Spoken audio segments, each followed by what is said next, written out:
നമസ്കാരം. പ്രൈം ഡിബേറ്റിലേക്ക് സ്വാഗതം. വഖഫ് നിയമം കേന്ദ്ര സർക്കാർ തിരുത്തിയതോടെ രാജ്യത്തെമ്പാടും നിയമ ഭേദഗതിക്കെതിരെ പ്രക്ഷോഭത്തിന്റെ പാതയിലാണ് പ്രതിപക്ഷ പാർട്ടികളും മുസ്ലിം സംഘടനകളും.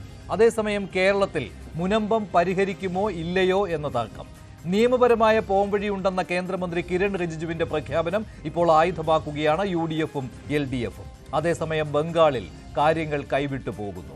വഖഫ് ഭേദഗതി നടപ്പാക്കില്ലെന്ന മമതാ ബാനർജിയുടെ പ്രഖ്യാപനത്തിനൊപ്പം മുർഷിദാബാദിൽ വർഗീയ കലാപത്തിലേക്ക് പ്രതിഷേധം നീങ്ങിയിരിക്കുകയാണ്. കൊല്ലപ്പെട്ടവരിൽ CPM പ്രവർത്തകരും ഉൾപ്പെടുന്നു. മമതാ ബാനർജിക്കെതിരെ കേന്ദ്രവും BJP-യും രംഗത്തെത്തിക്കഴിഞ്ഞു. പ്രൈം ഡിബേറ്റ് ചർച്ച ചെയ്യുന്നു വഖഫ് മറവിൽ എന്തൊക്കെയാണ് നടക്കുന്നത്.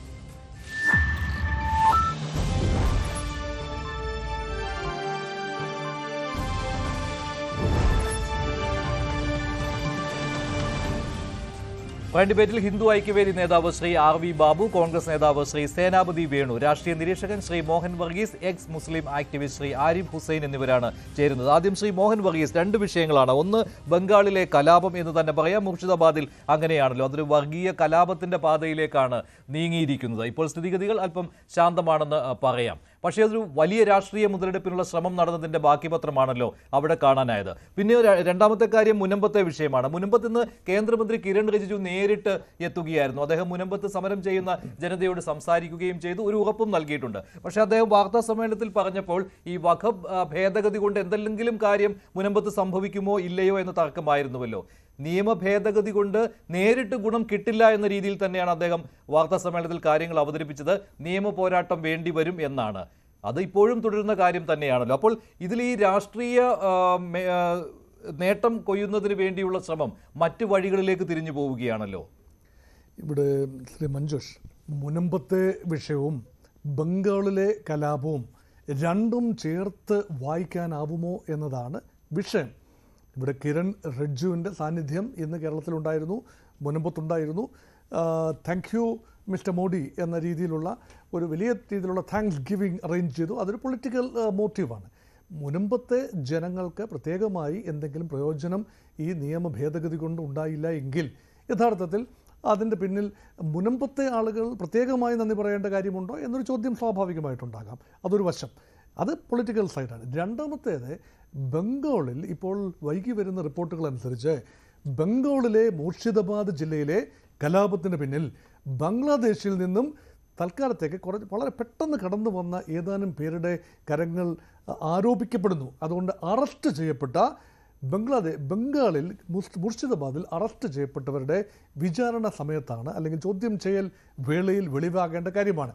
ഏർലി ISI ഇൻഡിക്കേഷനിലേക്കാണ് അവിടെ വിരൽ ചൂണ്ടുന്നത്. അത് മാത്രമല്ല, ബംഗ്ലാദേശിൽ ഇപ്പോൾ യൂനിസ് ഭരണകൂടം വളരെ സൗഹാർദ്ദപരമായ നിലപാടാണ് റാഡിക്കൽ ഇസ്ലാം വിഭാഗങ്ങളുമായിട്ടുള്ളത്. അപ്പോൾ അവിടെ തന്നെയുള്ള ജമാഅത്തെ ഇസ്ലാമിയുടെ സാന്നിധ്യമാണ് അൻസറുള്ള ബംഗാൾ ഘടകം, അൻസറുള്ള ബംഗ്ലാദേശി ഘടകത്തിൻ്റെ ഒരു പ്രത്യേക ഒരു സാന്നിധ്യം അവിടെ ഉള്ളതായി പറയപ്പെടുന്നു. അതിർത്തി ജില്ലകൾ പോറസ് ബോർഡേഴ്സാണ്. മുർഷിദാബാദ്, മാൽഡ, അതുപോലെയുള്ള മറ്റ് ജില്ലകൾ 24 Parganas, North and South 24 Parganas ജില്ലകളൊക്കെ അതിർത്തി പങ്കിടുന്ന ജില്ലകളാണ് ബംഗ്ലാദേശുമായി. അവിടെ നിന്നും യഥേഷ്ടം ആളുകൾക്ക് കടന്നു വരാനും ഇന്ത്യൻ പ്രദേശമായ ബംഗാളിലേക്ക് കടന്നു വരാനും തിരിച്ചു പോകാനും കഴിയും. അങ്ങനെയെങ്കിൽ മുർഷിദാബാദിൽ നടന്ന 66% മുസ്ലിം പോപ്പുലേഷനുള്ള മുർഷിദാബാദ്, അവിടെ യഥേഷ്ടം അതിർത്തി കടന്ന് ബംഗ്ലാദേശിൽ നിന്നും ആളുകൾ വരുന്നുണ്ട് എങ്കിൽ അവർ ഈ കലാപത്തിൽ അവർ വഹിച്ച പങ്ക് എന്ത്? ഇത് അന്വേഷണം, കൂടുതൽ ആഴത്തിൽ അന്വേഷണം നടത്തേണ്ട ഒരു കാര്യമാണ്. അതുമാത്രമല്ല, മമതാ ബാനർജിയുടെ നിലപാടുകൾ, ബംഗാളിൽ മമതാ ബാനർജി എന്ന മുഖ്യമന്ത്രി എടുക്കുന്ന നിലപാടുകൾ, വഖഫ് നിയമം അവിടെ യാതൊരു രീതിയിലും അവിടെ അനുവദിക്കില്ല, അവിടെ നടപ്പാക്കില്ല എന്ന ഉറപ്പ് ബംഗാളി മുസ്ലിംസിന് കൊടുത്തിരിക്കുകയാണ് മമതാ ബാനർജി. പക്ഷേ അതൊരു മുഖ്യമന്ത്രിക്ക് പറയാൻ പറ്റാത്ത കാര്യമാണല്ലോ. അതൊരു രാഷ്ട്രീയ നേട്ടത്തിന് വേണ്ടിയും അത് രാഷ്ട്രീയമായിട്ടും കാര്യങ്ങൾ പറയാം. പക്ഷേ കേന്ദ്രം നടപ്പാക്കിയ ഒരു നിയമം അത് ബംഗാളിൽ നടപ്പാക്കാതിരിക്കാൻ പറ്റുകയില്ല. ഇപ്പോൾ CAA കാര്യത്തിലും അങ്ങനെ തന്നെയായിരുന്നു. കേരളത്തിൽ നടപ്പാക്കുകയില്ല എന്ന് അന്ന് മുഖ്യമന്ത്രി പിണറായി വിജയൻ പറഞ്ഞതാണ്, അല്ലെ? അതുപോലെ തന്നെ പ്രതിപക്ഷ പാർട്ടികൾ ഭരിക്കുന്ന സംസ്ഥാനങ്ങളിൽ ഞങ്ങൾ നടപ്പാക്കില്ല എന്നൊക്കെ പറഞ്ഞതാണ്. CAA കാര്യം പറഞ്ഞതുകൊണ്ട് ഈ CAA സമരത്തിന്റെ അതേ പാതയിലേക്ക് തന്നെ കാര്യങ്ങൾ നീങ്ങുകയാണോ എന്നൊരു സംശയം. ഇപ്പോൾ ബംഗാളിലാണ് പ്രധാനമായിട്ടും ഈ പ്രക്ഷോഭം നടക്കുന്നത്. എല്ലാ സംസ്ഥാനങ്ങളിലും പ്രതിപക്ഷ പാർട്ടികൾ ഇത്തരത്തിലുള്ള സമരങ്ങൾക്ക് ആഹ്വാനം ചെയ്തിട്ടുണ്ട്. അത് കേരളത്തിലും അങ്ങനെയുണ്ട് അല്ലേ? ഇവിടെ ഇപ്പോൾ ജമാഅത്തെ ഇസ്ലാമി അവർ തന്നെ ഈ മുസ്ലിം ബ്രദർഹുഡിൻ്റെയും അതുപോലെ ഹമാസിൻ്റെയും ഒക്കെ നേതാക്കളുടെ ചിത്രങ്ങളുമായിട്ട് വലിയൊരു സമരം നടത്തിയിരുന്നു. ഇത് കാര്യങ്ങൾ മറ്റൊരു രീതിയിലേക്ക് കൊണ്ടുപോകും, വർഗീയമാക്കുമെന്ന് കണ്ടറിഞ്ഞാണ് ഇപ്പോൾ മുസ്ലിം ലീഗ് എന്നൊരു പ്രസ്താവനയുമായിട്ട് വന്നിട്ടുണ്ട്. PMA സലാം പറഞ്ഞതാണ്, ഞങ്ങൾ ഈ വഖഫ് ഭേദഗതിക്കെതിരായുള്ള സമരത്തിന്റെ നേതൃത്വം ഏറ്റെടുക്കാമെന്ന് മുസ്ലിം ലീഗിന്റെ ഒരു നിർദ്ദേശമാണ് അദ്ദേഹം മുന്നോട്ട് വെച്ചത്. അതായത് ജമാഅത്തെ ഇസ്ലാമിയൊക്കെ അവിടെ നിന്ന് ഒഴിച്ചു നിർത്തണം, അല്ലെങ്കിൽ സമരം കൈവിട്ട് പോകുമെന്നുള്ളത്. പക്ഷേ ബംഗാളിൽ അങ്ങനെയായിരുന്നില്ല. ബംഗാളിലാണ് രാജ്യത്ത് ഏറ്റവും കൂടുതൽ ഇത്തരത്തിലുള്ള പ്രക്ഷോഭം ഈ രീതിയിൽ നടക്കുന്നത്, ഒരു വർഗീയ കലാപത്തിന്റെ രീതിയിലേക്ക്. ത്രിപുരയിലും അസമിലും ഉണ്ടായിരുന്നു, പക്ഷേ അത് ആ രീതിയിലേക്ക് പോയില്ല. അല്ല, ഈ വിവിധ സംസ്ഥാനങ്ങളിൽ, അതായത് ഈ തെരഞ്ഞെടുപ്പ് നടക്കാനുള്ള സംസ്ഥാനങ്ങളാണെന്ന് ഓർക്കണം. 2026 തെരഞ്ഞെടുപ്പ് നടക്കാനുള്ള സംസ്ഥാനങ്ങളാണ് ഈ ആസാം, പശ്ചിമ ബംഗാൾ, കേരളം, തമിഴ്നാട്, ഈ സംസ്ഥാനങ്ങളെല്ലാം.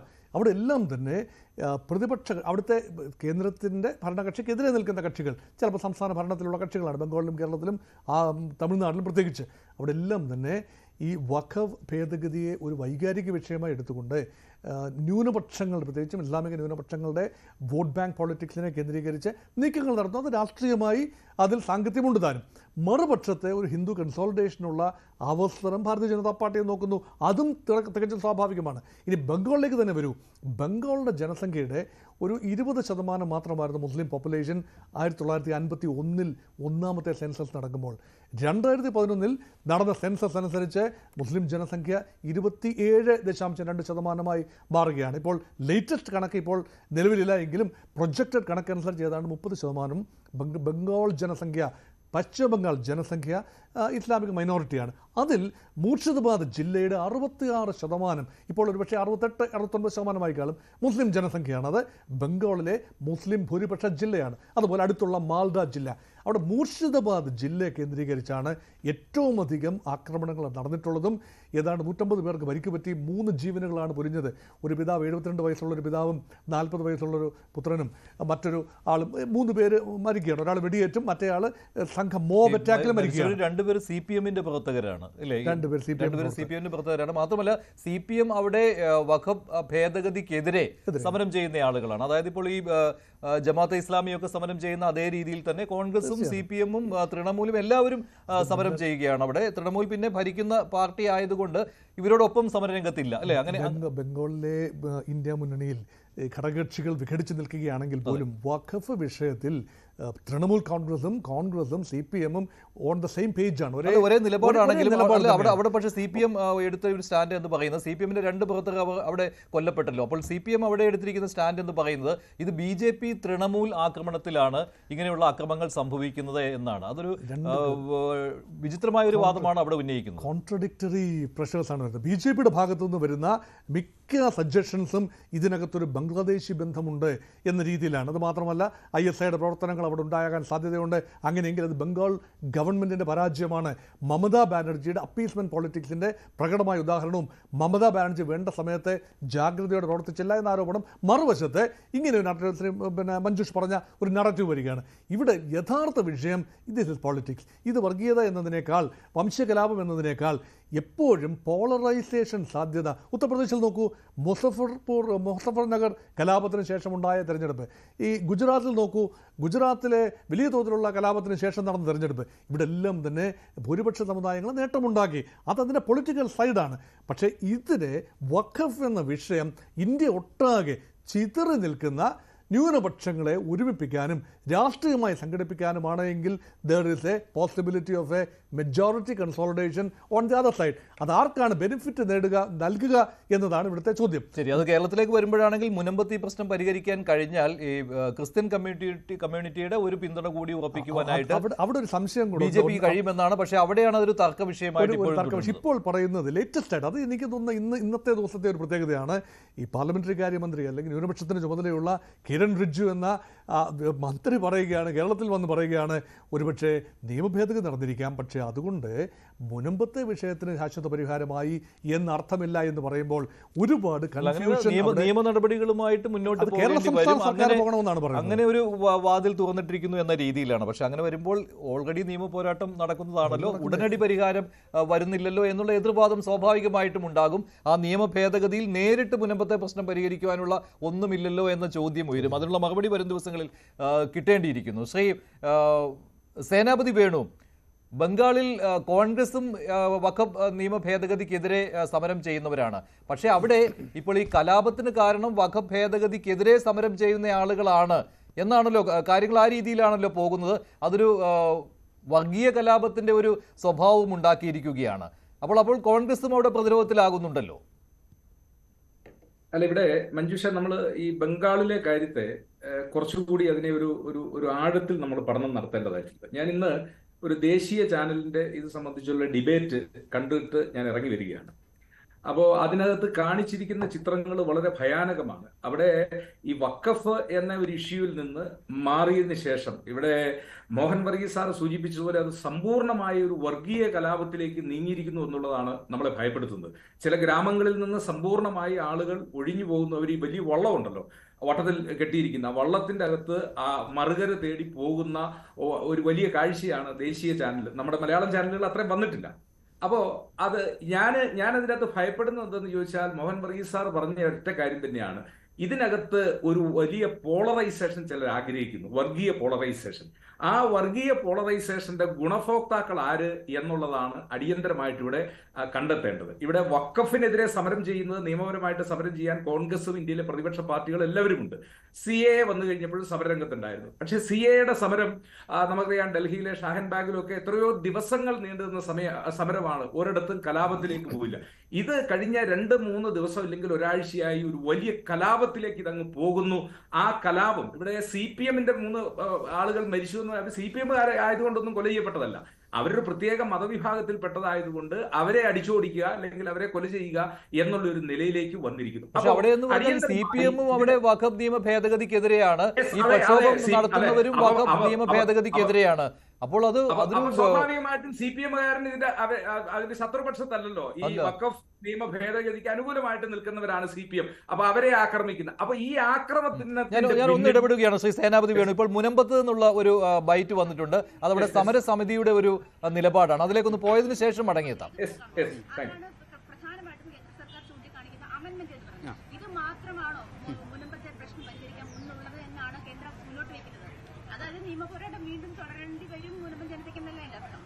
അതെങ്കിൽ ആ നിയമപോരാട്ടം തുടരുന്നതിന് പകരം വേറെ രീതികളിൽ ഇത് പരിഹരിച്ച് തരാമെന്നാണ് അവരിപ്പോൾ വാക്ക് നൽകിയിരിക്കുന്നത്.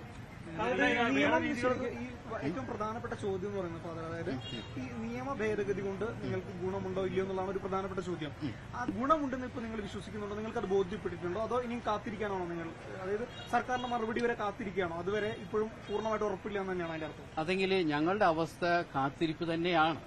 2022 മുതൽ ഇത് കാത്തിരിപ്പാണ്. ഇതുവരെ എല്ലാവരും വാക്കുകൾ നൽകിയിട്ട് പോകുന്നല്ലാതെ ഇതുവരെ പ്രശ്നം പരിഹരിച്ചിട്ടില്ല. അപ്പൊ ഞങ്ങളുടെ ലക്ഷ്യം ഞങ്ങൾക്കറിയാം. ഞങ്ങളുടെ ലക്ഷ്യം എന്ന് പറയുന്നത് വഖഫിന്റെ ആസ്തി പട്ടികയിൽ നിന്ന് ഈ സ്ഥലം മാറ്റിയെടുക്കുക എന്നതാണ്. അപ്പൊ അതുവരെ ഞങ്ങൾ നിരാഹാരം തുടർന്നുകൊണ്ട് പോവുക തന്നെ ചെയ്യും. അതിലിപ്പോ നിയമ പോരാട്ടങ്ങൾ ഒരു സൈഡ് പോയിക്കൊണ്ടിരിക്കുന്നു. അതേ രീതിയിൽ വഖഫ് അമെന്റ്മെന്റ് ബില്ല് ഏത് രീതി ഞങ്ങളെ സഹായിക്കുമെന്ന് ഇപ്പോഴും ഞാൻ ചോദ്യങ്ങൾ ചോദിച്ചിട്ടുണ്ട്. അപ്പൊ അതിനുള്ള ഉത്തരം ഉടനെ തന്നെ കിട്ടും. തീർച്ചയായിട്ടും പ്രശ്നം പരിഹരിക്കുമെന്നാണ് പറഞ്ഞിരിക്കുന്നത്. കാരണം സെൻട്രലിന് എല്ലാ പവറും ഉണ്ട്, സ്റ്റേറ്റിന് എല്ലാം പവറും ഉണ്ട്. എല്ലാവരും പറഞ്ഞ് സ്റ്റാറ്റ്യൂട്ടറി ബോഡി എന്നാണ്. പക്ഷേ ആരും പ്രശ്നം പരിഹരിക്കുന്നില്ല. അപ്പോൾ ഇവിടെ ഒരു തീരുമാനം വരുന്ന പ്രതീക്ഷയുണ്ട്. നേതാക്കളൊക്കെ പറഞ്ഞിരുന്നത്, പ്രത്യേകിച്ച് രാജചന്ദ്രശൻ ഉൾപ്പെടെ പറഞ്ഞിരുന്നത്, കിരൺ റിജിജു വരുമ്പോൾ പ്രഖ്യാപനം ഉണ്ടാകുന്നു, മുഖ്യമന്ത്രിക്കുള്ള മറുപടി ഉണ്ടാകുന്നു ഉൾപ്പെടെയുള്ള കാര്യങ്ങൾ പറഞ്ഞിരുന്നു. നിങ്ങളും അത് വലിയ രീതിയിലൊരു പ്രഖ്യാപനം ഉണ്ടാകുമെന്നുള്ള പ്രതീക്ഷയിലായിരുന്നു. അപ്പൊ അത്തരത്തിലൊരു കൃത്യമായ നിലപാട്, അതായത് ഈ നിലപാട് കൃത്യമായി ഉണ്ടാകാത്തതൊരു നിങ്ങൾക്കൊരു വിഷമം ഉണ്ടാകുന്നുണ്ട്. അതിൽ തീർച്ചയായിട്ടും ഒരു പ്രഖ്യാപനം ഉണ്ടാകേണ്ടതായിരുന്നു. ആ പ്രഖ്യാപനം ഉണ്ടാകുമെന്നാണ് എല്ലാവരും ഞങ്ങളോട് പറഞ്ഞത്. ഞങ്ങൾ പ്രതീക്ഷിച്ചത് അത് തന്നെയാണ്. അതാണ് ഞാനും ആവശ്യപ്പെട്ടത്, ഒരു പ്രഖ്യാപനം ഉണ്ടാകുമെന്നാണ്. പക്ഷെ അദ്ദേഹം വ്യക്തിപരമായിട്ട് പറഞ്ഞു, പ്രഖ്യാപനം നടത്തുന്നതിന് മുമ്പ് ഇതിന്റെ റൂൾസ് ഡ്രാഫ്റ്റ് ചെയ്യാനുണ്ട്, 3 ആഴ്ചകളെങ്കിൽ അതിന് വേണ്ടി വരും. അത് കഴിയുമ്പോൾ തന്നെ ഒരു പ്രഖ്യാപനം ഉണ്ടാകും. അതുകൊണ്ട് അദ്ദേഹം പറഞ്ഞു വീണ്ടും ഇങ്ങോട്ട് ഇവിടെ തന്നെ വരുമെന്നാണ് പറഞ്ഞിരിക്കുന്നത്. അതുകൊണ്ട് ആ ഒരു പ്രതീക്ഷയോടുകൂടി ഞങ്ങൾ മുന്നോട്ട് പോവുകയാണ്. അല്ലെങ്കിൽ മൂന്നാഴ്ചക്കുള്ളിൽ റൂൾസ് ഡ്രാഫ്റ്റ് ചെയ്യുന്നതാണ് പറഞ്ഞിരിക്കുന്നത്. അത് കഴിയുമ്പോൾ തന്നെ ഏത് രീതിയിൽ ഞങ്ങൾക്ക് ഒരു വിടുതൽ നൽകാൻ സാധിക്കും എന്നുള്ളത് അവർ ഉടനെ തന്നെ പറയുന്നതായിരിക്കും. അതെങ്കിൽ തീർച്ചയായിട്ടും ഓരോ നേതാവും പറയാൻ ഞങ്ങൾ പ്രതീക്ഷകൾ നഷ്ടപ്പെടുത്തില്ല. കാരണം ഞങ്ങളുടെ കയ്യിലൊന്നുമില്ല, നഷ്ടപ്പെടാനുള്ളത് ഞങ്ങൾക്കുള്ളൂ. ഈ 2.5 വർഷം നഷ്ടപ്പെട്ടുകൊണ്ടിരിക്കുകയാണ്. അപ്പോൾ ഈ ഒരു അവസരത്തിൽ ആര് ഇടപെട്ട് ഞങ്ങളെ സഹായിക്കുമെന്ന് പറയുമ്പോഴും ഞങ്ങൾ പ്രതീക്ഷയോടെ കാത്തിരിക്കുകയാണ്. ഫാദർ ആന്റണി സേവ്യറാണ് പ്രതികരിച്ചത്. സമരസമിതിക്ക് വേണ്ടിയാണ് അദ്ദേഹം സംസാരിച്ചത്. മുൻപത്തെ കേന്ദ്രമന്ത്രി കിരൺ റിജിജു ഉറപ്പ് നൽകിയിട്ടുണ്ട് എന്നാണ് സമരസമിതി ഇപ്പോൾ പറയുന്നത്. ചട്ടം രൂപീകരിക്കുന്ന സമയമാകുമ്പോഴേക്കും ഈ നിയമത്തിൽ കൂടുതൽ വ്യക്തത വരും, അത് മുൻപത്തെ സഹായിക്കുന്നതായിരിക്കും. അപ്പോൾ വീണ്ടും താൻ മുൻപത്തേക്ക് വരുമെന്ന് കേന്ദ്രമന്ത്രി കിരൺ റിജിജു ഉറപ്പ് നൽകിയിട്ടുണ്ട് എന്നാണ് ഫാദർ ആന്റണി സേവ്യർ പറഞ്ഞത്. അതിലേക്ക് വരാം. അതിനു മുമ്പ് ബംഗാളിലെ വിഷയമാണ് ചർച്ച ചെയ്തുകൊണ്ടിരിക്കുന്നത്. ശ്രീ സേനാപതി വേണു, താങ്കൾക്ക് തുടരാം. അപ്പൊ ഞാൻ പറഞ്ഞത്, ഈ പോളറൈസേഷന്റെ ഗുണഭോക്താക്കൾ ആര് എന്നുള്ളതാണ് അടിയന്തരമായിട്ട് അവിടെ കണ്ടെത്തേണ്ടത്. ഇവിടെ ഇപ്പൊ കേന്ദ്രത്തിന്റെ നിലപാട് എന്താണ്? കേന്ദ്രം പറയുന്നത് ബംഗ്ലാദേശിൽ നിന്നുള്ള നുഴഞ്ഞുകയറ്റക്കാർ കടന്ന് അവരാണ് കുഴപ്പമുണ്ടാക്കുന്നതെന്ന്. അത് പറയുമ്പോൾ ഒരു കാര്യം നമ്മൾ മനസ്സിലാക്കേണ്ടത്, 10+1 11 കൊല്ലമായിട്ട് കേന്ദ്രം ഭരിക്കുന്നത് BJP ആണ്. അതിർത്തി രക്ഷാസേന, അതായത് ബോർഡർ സെക്യൂരിറ്റി ഫോഴ്സ്, സശസ്ത്ര സീമാബല്, ഇങ്ങനെ അതിർത്തിയിൽ വിന്യസിക്കാവുന്ന എല്ലാവരുടെയും നിയന്ത്രണം അവർക്കാണ്. അപ്പോൾ മോദിയും ഇന്ത്യയുടെ പ്രധാനമന്ത്രിയും മാറി മാറി നമ്മളോട് പറയുന്നത് ബംഗ്ലാദേശുമായിട്ട് ബംഗ്ലാദേശിന്റെ അതിർത്തി എന്ന് കേൾക്കുമ്പം അത് തന്നെ ഒരു കൗതുകമായിട്ട് നമുക്ക് തോന്നുന്നു. 4800-ലധികം കിലോമീറ്റർ അതിർത്തി. മഞ്ജുഷ, പലപ്പോഴും നമ്മൾ ചിന്തിച്ചിട്ടുണ്ട് എങ്ങനെ ഇത്രയും അതിർത്തി, അതായത് ഇവിടുന്ന് ഡൽഹിയിലല്ല കശ്മീർ വരെ. രാഹുൽ ഗാന്ധി നടന്നത് കന്യാകുമാരി മുതൽ കശ്മീർ വരെ നടന്നപ്പോൾ 4044 കിലോമീറ്റർ ഉള്ളൂ. അപ്പൊ ഈ 4900 കിലോമീറ്റർ എങ്ങനെയാണ് ബംഗ്ലാദേശിന്റെ അതിർത്തി വരുന്നതെന്ന് ചോദിച്ചാൽ, ഈ ബേ ഓഫ് ബംഗാളിൽ നിന്ന് നമ്മുടെ മലയാളത്തിലെ റായ് എഴുതുന്ന പോലെ കയറി കിടക്കുന്ന ഒരു പ്രദേശമാണ്. അപ്പൊ ഇതിന്റെ എല്ലാ ചുറ്റും ഈ സമുദ്രം ഒഴിച്ചുള്ള ബാക്കി ഭാഗം മുഴുവൻ ഇന്ത്യയുടെ അതിർത്തി ആയതുകൊണ്ട് ഈ ബംഗ്ലാദേശിനെ ചുറ്റിയുള്ള നമ്മുടെ അതിർത്തി എന്ന് പറയുന്നത് 4800-ലധികം കിലോമീറ്റർ ആണ്. അതായത് കന്യാകുമാരിയിൽ നിന്ന് കശ്മീർ വരെയുള്ള ദൂരമാണ് ബംഗ്ലാദേശിന്റെ അതിർത്തി എന്ന് പറയുന്നത്. അപ്പോ എന്നിട്ട് മോദി നമ്മളോട് പറഞ്ഞത്, അമിത്ഷാ നമ്മളോട് പറഞ്ഞത്, അതിർത്തി മുഴുവൻ ഇതാ വേലി കെട്ടി കഴിഞ്ഞു, ഇനി ഒരാളും നുഴഞ്ഞു കയറിയല്ല, നുഴഞ്ഞു കയറുന്നവനെ ഇപ്പൊ കശാപ്പ് ചെയ്യുമെന്നാണ് നമ്മളോട് പറയുന്നത്. അപ്പൊ ഇപ്പൊ അതിനുശേഷം കേന്ദ്രം പറയുന്നു ഈ നുഴഞ്ഞു കയറിയവരാണ് ഈ കലാപങ്ങൾ ഉണ്ടാക്കിയത് എന്നാണ്. അപ്പോൾ അടിയന്തരമായിട്ട് കേന്ദ്ര ഗവൺമെന്റ് ഇവിടെ ചെയ്യേണ്ട ഒരു കാര്യം എന്ന് പറഞ്ഞാൽ, ഇപ്പൊ സംസ്ഥാന ഗവൺമെന്റ് ഇവരെയൊക്കെ സഹായിക്കുന്നു, അല്ലെങ്കിൽ സംസ്ഥാന ഗവൺമെന്റ് ഫലപ്രദമായിട്ട് ഇടപെടുന്നില്ല എന്നുള്ളതാണ്. ഒരു നാട്ടിൽ ക്രമസമാധാന നിലയുടെ ഒരു തകർച്ച ഉണ്ടാകുമ്പോൾ, ഇപ്പൊ നമുക്കറിയാം ഒരു നിയമത്തിനെതിരെ സമരം ചെയ്യാൻ എല്ലാവർക്കും സ്വാതന്ത്ര്യമുണ്ട്. അത് CAA വന്നപ്പോൾ ഇപ്പൊ വഖഫിന്റെ പേരിലാണെങ്കിൽ സമരം ചെയ്യാം. പക്ഷെ ആ സമരത്തിന്റെ മറവിൽ ഒരു നാട്ടിൽ കലാപം അഴിച്ചുവിടുകയും ആ കലാപം ഭയാനകമായ ഒരു രീതിയിലേക്ക് മാറുകയും ചെയ്യുമ്പോൾ കേന്ദ്രത്തിന് കൈയും കെട്ടി നോക്കി നിൽക്കാൻ പറ്റില്ല. കേന്ദ്രസേനയിലേക്ക് ആ കലാപം അടിച്ചമർത്താൻ ശ്രമിക്കുന്നുണ്ട്. പക്ഷേ അവിടെ ഈ സംസ്ഥാന സർക്കാരിന്റെ സ്പോൺസർഷിപ്പ് ഈ സമരത്തിന് കിട്ടുന്നുണ്ടല്ലോ. അപ്പോൾ അങ്ങനെ വരുമ്പോൾ അവിടെ കോൺഗ്രസും, ഇപ്പോൾ കോൺഗ്രസ് തൃണമൂൽ കോൺഗ്രസിനെ സ്വാഭാവികമായിട്ടും കുറ്റം പറയും. പക്ഷേ ഈ നിയമ ഭേദഗതിക്കെതിരെയുള്ള സമരത്തിൽ കോൺഗ്രസും തൃണമൂലും CPM-ഉം ഒക്കെ ബംഗാളിൽ ഒരേ പക്ഷത്ത് തന്നെയാണ് നിൽക്കുന്നത്. അതോടൊപ്പം തന്നെയാണ് ജമാഅത്തെ ഇസ്ലാമി, SDPI പോലെയുള്ള സംഘടനകളും. ഇന്ന് ബംഗാൾ പോലീസ് പറയുന്നുണ്ടായിരുന്നു SDPIക്ക് ഒരു പ്രധാന പങ്കുണ്ട് ഈ സമരത്തിലെന്ന്. അപ്പോൾ നിങ്ങളെല്ലാം അവിടെ കൈകോർക്കുക കൂടിയാണ്. അല്ല അതിൻ്റെ അകത്ത് മനസ്സിലാക്കേണ്ടത്, കോൺഗ്രസ് സമരം ചെയ്യുന്നത് അല്ലെങ്കിൽ ഇന്ത്യ മുന്നണിയിലെ കക്ഷികൾ സമരം ചെയ്യുന്നത് ഞങ്ങൾക്ക് നിയമപരമായി അല്ലെങ്കിൽ നിയമത്തിന്റെ പരിധിക്കുള്ളിൽ നിന്ന് ഞങ്ങൾക്ക് സമരം ചെയ്യാൻ പറ്റത്തുള്ളൂ. ഞങ്ങൾക്ക് ബസ് കത്തിക്കാൻ പോകാൻ പറ്റത്തില്ല, പൊതുമുതൽ നശിപ്പിക്കാൻ പറ്റത്തില്ല, അതല്ല എങ്കിൽ ജനങ്ങളുടെ സ്വൈര്യ ജീവിതത്തെ തടസ്സപ്പെടുത്തുന്ന പ്രക്രിയകൾ ചെയ്യാൻ പറ്റത്തില്ല. ഇവിടെ ചില സാമൂഹ്യ വിരുദ്ധര്, ഇപ്പൊ കഴിഞ്ഞ ദിവസം നമ്മൾ കണ്ടല്ലോ, ബ്രദർഹുഡ് എന്താ പറഞ്ഞ മുസ്ലിം ബ്രദർഹുഡിന്റെ നേതാക്കന്മാരുടെ പടവും പിടിച്ചുകൊണ്ട് കരിപ്പൂർ വിമാനത്താവളത്തിന്റെ മുമ്പിൽ നിന്ന് ചില ആളുകൾ തുള്ളുന്നു. അതൊന്നും ഒരു ജനാധിപത്യ രാജ്യത്തോ ഒരു എന്താ പറയുക നിയമവാഴ്ച നിലനിൽക്കുന്ന ഒരു രാജ്യത്തോ അനുവദിക്കാൻ പാടുള്ളതല്ല. അതേത് സംഘടനയാണെന്ന് അറിയാമല്ലോ ശ്രീ സേനാപതി വേണു. ജമാഅത്തെ ഇസ്ലാമിയാണ്, സോളിഡാരിറ്റിയും അതുപോലെ തന്നെ സ്റ്റുഡന്റ് ഇസ്ലാമിക് ഓർഗനൈസേഷനുമാണ് അവിടെ സമരം ചെയ്തത്. ഇതേ സംഘടനകൾ തന്നെ ബംഗാളിൽ നടത്തുന്ന സമരത്തിന്റെ സ്വഭാവം മനസ്സിലായല്ലോ. അല്ല, അതാണ് ഞാൻ പറഞ്ഞത്. സദുദ്ദേശപരമായിട്ട് സമരം ചെയ്യുന്ന ഈ നിയമത്തിലെ ജനാധിപത്യ വിരുദ്ധതയും അതുപോലെ തന്നെ ന്യൂനപക്ഷ വിരുദ്ധതയും തുറന്നു കാണിക്കുന്നതിന് വേണ്ടി നടക്കുന്ന ജനാധിപത്യ പോരാട്ടത്തിനിടയിൽ ഇത്തരത്തിലുള്ള ആളുകൾ കയറി നടത്തുന്ന ഈ കുഴപ്പങ്ങൾ, അത് ഉദ്ദേശിച്ചവർക്ക് അവരുടെ ലക്ഷ്യം പൂർത്തീകരിക്കുക. അതാ മോഹൻ വർഗീസ് സാർ പറഞ്ഞത്. ന്യൂനപക്ഷ പോളറൈസേഷന് വേണ്ടി ചിലർ ശ്രമിക്കുമ്പോൾ അതിനേക്കാൾ എത്രയോ ശക്തിയിലാണ് ഭൂരിപക്ഷ പോളറൈസേഷൻ ഉണ്ടാകുന്നത്. അതുകൊണ്ട് ഞങ്ങൾ അത്തരം ശക്തികളെ ബംഗാളിൽ ആ ശക്തികൾ ഈ സമരം റാഞ്ചി കഴിഞ്ഞു. അപ്പോൾ ബംഗാളിൽ മാത്രമല്ല മറ്റ് സ്ഥലങ്ങളിലേക്ക് വ്യാപിച്ചാലോ? അതിനെ തടയേണ്ടത് കോൺഗ്രസ് ഉൾപ്പെടെയുള്ള പാർട്ടികളാണ്. ഞാൻ പറഞ്ഞല്ലോ, ഞങ്ങൾ ഇന്ത്യ മുന്നണിയിൽ ഉണ്ട്.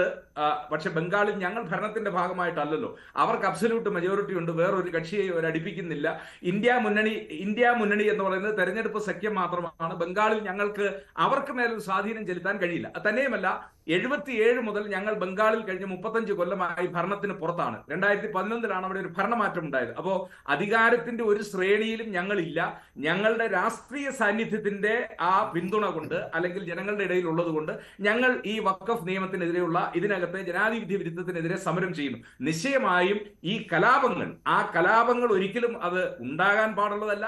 അത് അടിച്ചമർത്താനുള്ള ബാധ്യത മമതാ ബാനർജിയുടെ ഗവൺമെന്റിനാണ്. ആ ഗവൺമെന്റ് അവിടെ പരാജയപ്പെടുന്നുവെങ്കിൽ ഒരു സംശയവും വേണ്ട, അത് കേന്ദ്രം ഇടപെടുകയും. കാരണം നിർദോഷികളായ ആളുകളുടെ ജീവൻ ഏതെങ്കിലും നിയമം നടപ്പിലാക്കുന്നു എന്നതിന്റെ പേര്, ഇപ്പൊ മമതാ ബാനർജി പറഞ്ഞു വഖഫ് നിയമം നടപ്പിലാക്കി, ഒരു പൗരൻ എന്ന നിലയിൽ ഞാനോ മഞ്ജുഷോ ഇല്ലെങ്കിൽ മോഹൻ വർഗീസ് സാറോ RV ബാബുവോ നമുക്ക് ആർക്കെങ്കിലും, ഇല്ലെങ്കിൽ ശ്രീ ആരിഫ് ഹുസൈനോ ആർക്കെങ്കിലും പിന്തുണയ്ക്കാൻ പറ്റുമോ? കേന്ദ്ര ഗവൺമെന്റ് അവരുടെ ഭൂരിപക്ഷമുള്ള ഒരു ഗവൺമെന്റ് പാസ്സാക്കിയ ഒരു നിയമം ഞാൻ എന്റെ സംസ്ഥാനത്ത് നടപ്പിലാക്കില്ല എന്നൊന്നും ഒരാൾക്കും പറയാൻ പറ്റത്തില്ല. അത് രാഷ്ട്രീയമായിട്ട് മമതാ ബാനർജി പറയുന്നതാണ്, അത് പറ്റാത്ത കാര്യമാണ്. പക്ഷെ അവർ അങ്ങനെ പറയുന്നു.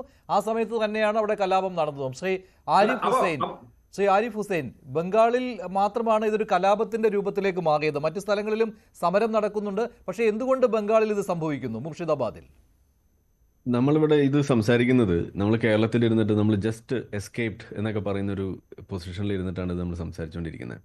അതായത് ഇവിടെ നമ്മൾ കേൾക്കുന്ന, ഇപ്പോൾ ഇവിടെ സംസാരത്തിലും ഇവിടെ സേനാപതിയാണെങ്കിലും അത് സൂചിപ്പിക്കുക നമ്മൾ കേട്ടു. അതായത് കേരളത്തിൽ ഇതുപോലെ ഒരു പ്രക്ഷോഭത്തിന് വേണ്ടിയിട്ട് ഇറങ്ങി തിരിച്ചപ്പോൾ അവർ ഉയർത്തിയത് ഹസനുൽ ബന്നയുടെ ചിത്രമാണ് എന്ന് നമ്മൾ പറയുന്നു. അതിനെ നമ്മൾ അപലപിക്കുന്നു. പക്ഷേ ഇത് നമ്മൾ അറിയണം, ഈ ഹസനുൽ ബന്നയുടെ ചിത്രം ഇവിടെ ഉയർത്തിയതുകൊണ്ടാണ് നമുക്ക് ഇവരെ ഇത് തിരിച്ചറിയാൻ കഴിഞ്ഞത്. ഇവരിത് ഉയർത്തിയില്ലായിരുന്നുണ്ടെങ്കിൽ ഇത് നമുക്ക് തിരിച്ചറിയാൻ കഴിയും. കാരണം എന്താണ്, ഇവിടെ ഉയർത്തിയത് കൊണ്ട് അത് തിരിച്ചറിഞ്ഞപ്പോൾ നമ്മൾ മനസ്സിലാക്കിയ അവർ പറഞ്ഞുകൊണ്ടിരുന്ന കാര്യങ്ങൾ, അതേ കാര്യങ്ങൾ തന്നെ ചിത്രമില്ലാതെയാണ് അവിടെ വെസ്റ്റ് ബംഗാളിൽ അവർ പറഞ്ഞുകൊണ്ടിരിക്കുന്നത്. അവർ ചിത്രം വെച്ചിട്ടില്ല എന്നേ ഉള്ളൂ. അപ്പോൾ ഈ ആശയം തന്നെയാണ് രണ്ടു വശത്തിരിക്കുന്നത്. ഇതാണ് ഒന്നാമത്തെ കാര്യം. അപ്പോൾ നമ്മളെ സംബന്ധിച്ചിടത്തോളം കേരളത്തിൻ്റെ ഒരു പ്രത്യേക സാഹചര്യം എന്ന് പറഞ്ഞു കഴിഞ്ഞാൽ, ഇവിടെ ഇതുപോലെയുള്ള ഈ ജമാഅത്ത് ഇസ്ലാമി, SDPI ഇതുപോലെയുള്ള സംഘങ്ങൾ അവരുയർത്തുന്ന ഈ മത തീവ്രവാദം, അവരുടെ ആ ഒരു മത രാഷ്ട്ര സ്വപ്നം, ഇതുപോലുള്ള സംഗതികൾ, ഇപ്പോൾ KT ജലീലിനെ പോലുള്ള ആളുകളൊക്കെ നിരന്തരം അത് ഉന്നയിക്കുന്നത് നിങ്ങൾ കേട്ടിട്ടുണ്ടാവും. അത് അവരുടെ നിലനിൽപ്പിന് വേണ്ടിയിട്ടാണെങ്കിൽ പോലും അവരത് ഉയർത്തുന്നത് ഒരു കാതലായ വിഷയമാണ്. പക്ഷെ നമ്മളിവിടെ കാണുന്നത് എന്താണ്, ഈ ഒരു വിഷയം, ഈ മതരാഷ്ട്രവാദത്തെ നമ്മൾ എത്രമാത്രം ഗൗരവത്തിൽ എടുത്തിട്ടുണ്ട് എന്നുള്ളത് നമ്മളിവിടെ രണ്ടാമതൊന്ന് ചിന്തിക്കേണ്ട ഒരു അവസ്ഥയിലാണ് ഇപ്പം നമ്മൾ പോയിക്കൊണ്ടിരിക്കുന്നത്. എനിക്കതിൽ പറയാനുള്ളത്, നമ്മൾ ഇതുവരെ അത് ഗൗരവത്തിൽ എടുത്തിട്ടില്ല. ഇന്ത്യ കൊണ്ടേ പഠിക്കുകയുള്ളൂ എന്നൊരു നിലയിലേക്കാണ് കാര്യങ്ങൾ പോയിക്കൊണ്ടിരിക്കുന്നത്. ഇവിടെ ഞാൻ പറയുക, ഈ വിഷയത്തിൽ ഇപ്പോൾ BJP പോലും ഇതിനകത്ത് എടുത്തു വച്ചിരിക്കുന്ന നിലപാടുകൾ, ഇപ്പോൾ പറഞ്ഞുകൊണ്ടിരിക്കുന്ന കാര്യങ്ങൾ എന്ന് പറഞ്ഞു കഴിഞ്ഞാൽ, അവർക്ക് പോലും ഇതിനകത്ത് അതിൻ്റെ യാഥാർത്ഥ്യത്തോടെ എത്രമാത്രം ചേർന്ന് നിന്നുകൊണ്ട് അതിന് പറയാൻ കഴിയുന്നുണ്ടെന്ന് നോക്കിയാൽ കഴിയുന്നില്ല എന്ന് തന്നെയാണ് പറയാൻ കഴിയും. കാരണം ഇപ്പോഴും അവർ പറയുന്നത് ബംഗ്ലാദേശിൻ്റെ സഹായം അത് ഇതെന്നൊക്കെ പറയുന്നു. ഞാൻ പറയുന്നു, ഒരു ബംഗ്ലാദേശിൻ്റെ സഹായവും ഇല്ലാതെ തന്നെ ഇത് നമ്മുടെ നാട്ടിൽ കുത്തിത്തിരിപ്പ് ഉണ്ടാക്കാനുള്ള വകുപ്പ് ഇതിനകത്തുണ്ട്. അതിന് ഏറ്റവും മികച്ച എക്സാമ്പിൾ അല്ലേ ഇവിടെ ഈ പോപ്പുലർ ഫ്രണ്ടിൻ്റെ കയ്യിൽ നിന്നും പിടിച്ചെടുത്ത ആ മിഷൻ 2047 എന്ന് പറയുന്ന ഡോക്യുമെന്റ്. എന്താണ് അതിനകത്ത് എഴുതിയിരുന്നത്? ഇന്നും അത് പറയുന്ന സമയത്ത് നമ്മുടെ നാട്ടിലുള്ള ഈ സെക്യുലർ ആയിട്ടുള്ള ആളുകൾ, അല്ലെങ്കിൽ നിഷ്പക്ഷരെന്ന് വിളിക്കുന്ന ആളുകൾ, അതല്ലെങ്കിൽ ഇന്റലക്ച്വൽസ് എന്ന് വിളിക്കുന്ന ആളുകൾ, ഇവര് ഇത് കേട്ടിട്ട് എപ്പോഴെങ്കിലും നടുങ്ങിയതായിട്ട് നിങ്ങൾ കണ്ടിട്ടുണ്ടോ? ഈ മിഷൻ 2047 അല്ലല്ല, ബംഗാളിലും കേരളത്തിലും ഒരേ സംഘടനകൾ തന്നെ ഇത്തരത്തിലുള്ള ഈ വഖഫ് നിയമ ഭേദഗതിക്കെതിരെ സമരം നടത്തുന്ന സമയത്ത് ബംഗാളിൽ അത് കലാപത്തിന്റെ രൂപത്തിലേക്ക് പോയി. പക്ഷേ കേരളത്തിൽ ഇതേ സംഘടന തന്നെ, ജമാഅത്തെ ഇസ്ലാമി തന്നെ, മുസ്ലിം ബ്രദർഹുഡിന്റെയും മറ്റും നേതാക്കളുടെ ചിത്രം ഉയർത്തിയപ്പോൾ അതോടുകൂടി അത് അവസാനിച്ചു. അതിന് മറ്റൊരു രൂപത്തിലേക്ക് പോയില്ല. അതിന് സർക്കാരും ആ രീതിയിലേക്ക് അവരെ വളരാൻ അനുവദിച്ചില്ല എന്ന് കൂടി ചിന്തിക്കേണ്ടതല്ലേ? ബംഗാളിൽ അങ്ങനെ ആയിരുന്നില്ല. തൃണമൂൽ ഉടനെ തന്നെ മമതാ ബാനർജി പ്രഖ്യാപിക്കുകയായിരുന്നു ഇവിടെ നടപ്പാക്കുകയില്ല എന്ന്. അത് ആളിക്കത്തലിലേക്ക് പോവുകയും ചെയ്തു. അതിലൊരു വിയോജിപ്പുണ്ട്. കാരണം ഇവിടെ അത് ആളിക്കത്താതെ ഇരുന്നതിൻ്റെ ഉത്തരവാദിത്തം, അല്ലെങ്കിൽ അതിൻ്റെ ആ ഒരു ക്രെഡിറ്റ് അത് ഇവിടുത്തെ സർക്കാരിലേക്ക് പോകില്ല. അത് ഇവിടുത്തെ ബഹുഭൂരിപക്ഷം വരുന്ന മുസ്ലിങ്ങൾ ഇത്തരം തീവ്രവാദ സംഘങ്ങളെ തിരിച്ചറിയുന്നതിൽ, അതിൽ നിന്ന് വിട്ടുനിൽക്കുന്നതിലും കാണിക്കുന്ന ഒരു ജാഗ്രത തന്നെയാണ് അതിന്റെ കാരണം. അതിന്റെ ക്രെഡിറ്റ് ലീഗിനൊരു നിലപാട് പറഞ്ഞിട്ടുണ്ട്, അത് താങ്കൾ അംഗീകരിക്കുന്നുണ്ടോ? ലീഗ് പറഞ്ഞു ഈ സമരത്തിന്റെ നേതൃത്വം ഞങ്ങൾ ഏറ്റെടുത്തോളാമെന്ന്. യെസ്, ഒരു തരത്തിൽ പറഞ്ഞു കഴിഞ്ഞാൽ ലീഗിന്റെ ആ നിലപാട് സത്യത്തിൽ ഈ തീവ്രവാദികളെ ഒറ്റപ്പെടുത്തുന്നത്, അതായത് ഇത് തീവ്രവാദികളാണ്, ഇത് തീവ്രവാദികളല്ലാത്തവരാണ് എന്ന് നമ്മൾ പറഞ്ഞു കൊടുക്കുമ്പോഴാണല്ലോ പ്രശ്നം. ഇത് അവർ തന്നെ തമ്മിൽ പറയുകയാണ് എന്നുണ്ടെങ്കിൽ അതിനകത്ത് വലിയ ഗുണമുണ്ട്. അത് അവിടെ കുറേ കൂടി മുസ്ലിങ്ങൾക്ക് അത് സ്വീകാര്യത ഉണ്ട്. പക്ഷേ അങ്ങനെ ഒരു സാഹചര്യം ഈ പറയുന്ന കേരളം വിട്ടുകഴിഞ്ഞാൽ ഇല്ല എന്നുള്ളിടത്താണ് ഇതിന്റെ പ്രശ്നം കിടക്കുന്നത്.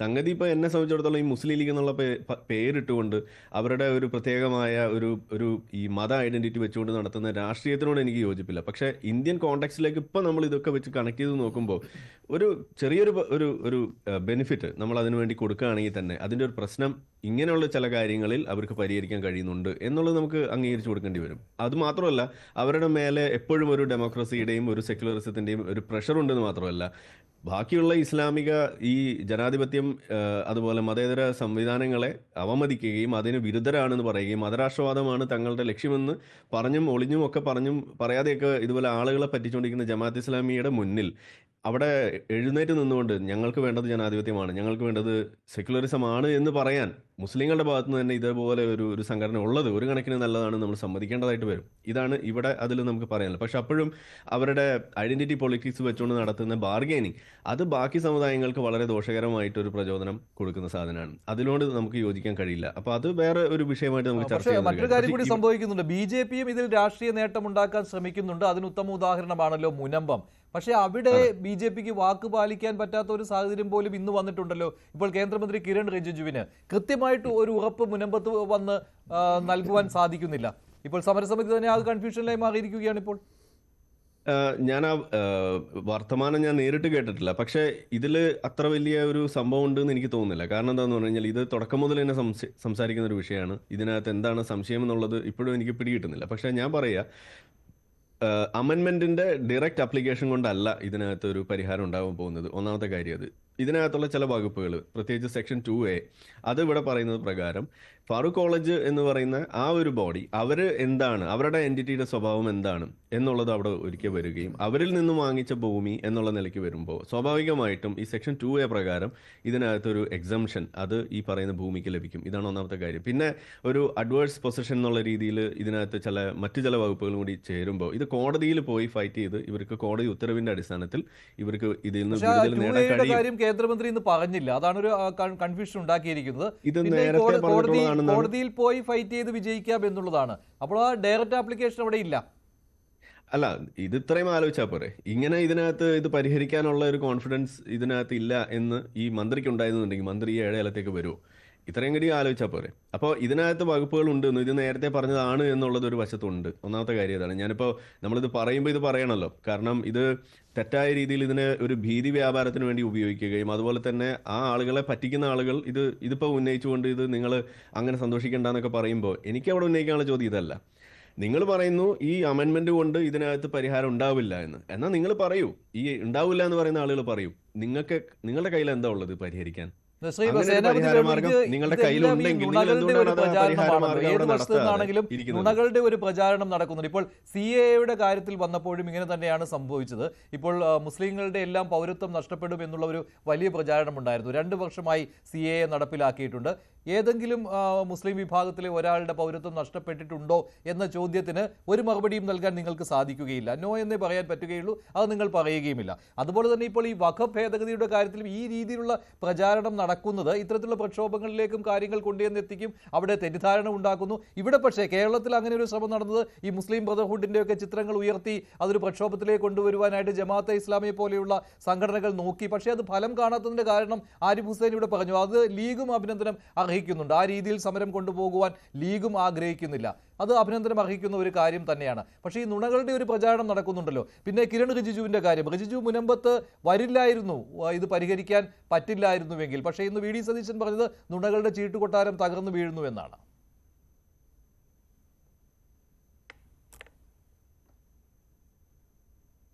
മഞ്ജുഷ്, ചോദ്യം ആരോടാണ്? അതെ വേണു. അല്ല ഇത് മഞ്ജുഷ്, ഞങ്ങളിത് വളരെ മുമ്പ് തന്നെ ഈ പ്രശ്നത്തിന്റെ ഒരു സങ്കീർണതയെ ഏറ്റവും ആഴത്തിൽ പഠിച്ച ഒരാളായിരുന്നു VD സതീശൻ.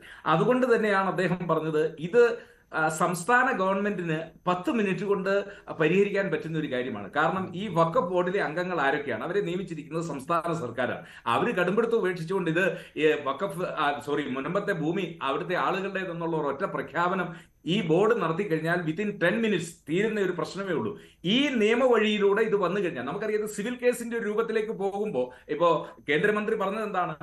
ശരിയാണ്, ശ്രീ ആരിഫ് പറഞ്ഞു, ഇപ്പോൾ ഒരു അപ്പലറ്റ് അതോറിറ്റി ഉണ്ടായിരിക്കുന്നു. മുമ്പ് അതില്ല. കാരണം നമുക്കൊരു അപ്പീലിന് പോകാൻ പറ്റത്തില്ല. ഇപ്പോൾ ഒരു അപ്പലറ്റ് അതോറിറ്റി ഹൈക്കോടതിയോ അല്ലെങ്കിൽ സുപ്രീം കോടതിയോ ഉണ്ടായിരിക്കുന്നു. പക്ഷെ അവിടെ പോയി ഈ ആളുകൾക്ക് ഈ ഭൂമി കിട്ടണമെങ്കിൽ ഈ തലമുറയിലും അടുത്ത തലമുറയിലും ഇത് പറ്റുമെന്ന് തോന്നുന്നുണ്ടോ? അതുകൊണ്ട് ഇതിനാവശ്യം ഇമ്മീഡിയറ്റ് സൊല്യൂഷൻ ആണ്. ഇമ്മീഡിയറ്റ് സൊല്യൂഷൻ അത് സംസ്ഥാന ഗവൺമെന്റിനെ പറ്റുകയുള്ളൂ എന്ന് ഞങ്ങൾ വളരെ മുമ്പ് തന്നെ പറഞ്ഞാണ്. പക്ഷെ BJP-കാരെന്തായിരുന്നു അവിടെ പ്രചരണം നടത്തിയത്? ഇതിപ്പോ വഖഫ് പുതിയ നിയമം വന്നു കഴിഞ്ഞാൽ ഇടുകൊടുക്കെ ചോറും കറിയും അടുത്ത 24 മണിക്കൂർ. അത് പ്രതീക്ഷിച്ചാണല്ലോ അവിടുത്തെ പാവങ്ങൾ ഇന്ന് നന്ദി മോദി എന്ന് പറഞ്ഞുകൊണ്ട് അവിടെ യോഗം സംഘടിപ്പിക്കുകയും മോദിക്ക് അഭിവാദ്യം അർപ്പിച്ചുകൊണ്ട് പ്രസംഗിക്കുകയും ചെയ്ത്. പക്ഷെ അവരുടെ മുമ്പിൽ കേന്ദ്രമന്ത്രി കിരൺ റിജിജുവിന് ഒരു ഉറപ്പ്, നിങ്ങളുടെ പ്രശ്നം 6 മാസത്തിനുള്ളിൽ പരിഹരിക്കും അല്ലെങ്കിൽ 2 മാസത്തിനുള്ളിൽ പരിഹരിക്കും എന്നൊരു ഉറപ്പും കൊടുക്കാൻ പറഞ്ഞില്ല. അപ്പൊ ഞങ്ങൾ പറഞ്ഞത് യാഥാർത്ഥ്യമായിരിക്കുന്നു എന്നുള്ളതാണ്. അവിടെ BJP നടത്തിക്കൊണ്ടിരുന്നത് രാഷ്ട്രീയമായ മുതലെടുപ്പാണ്.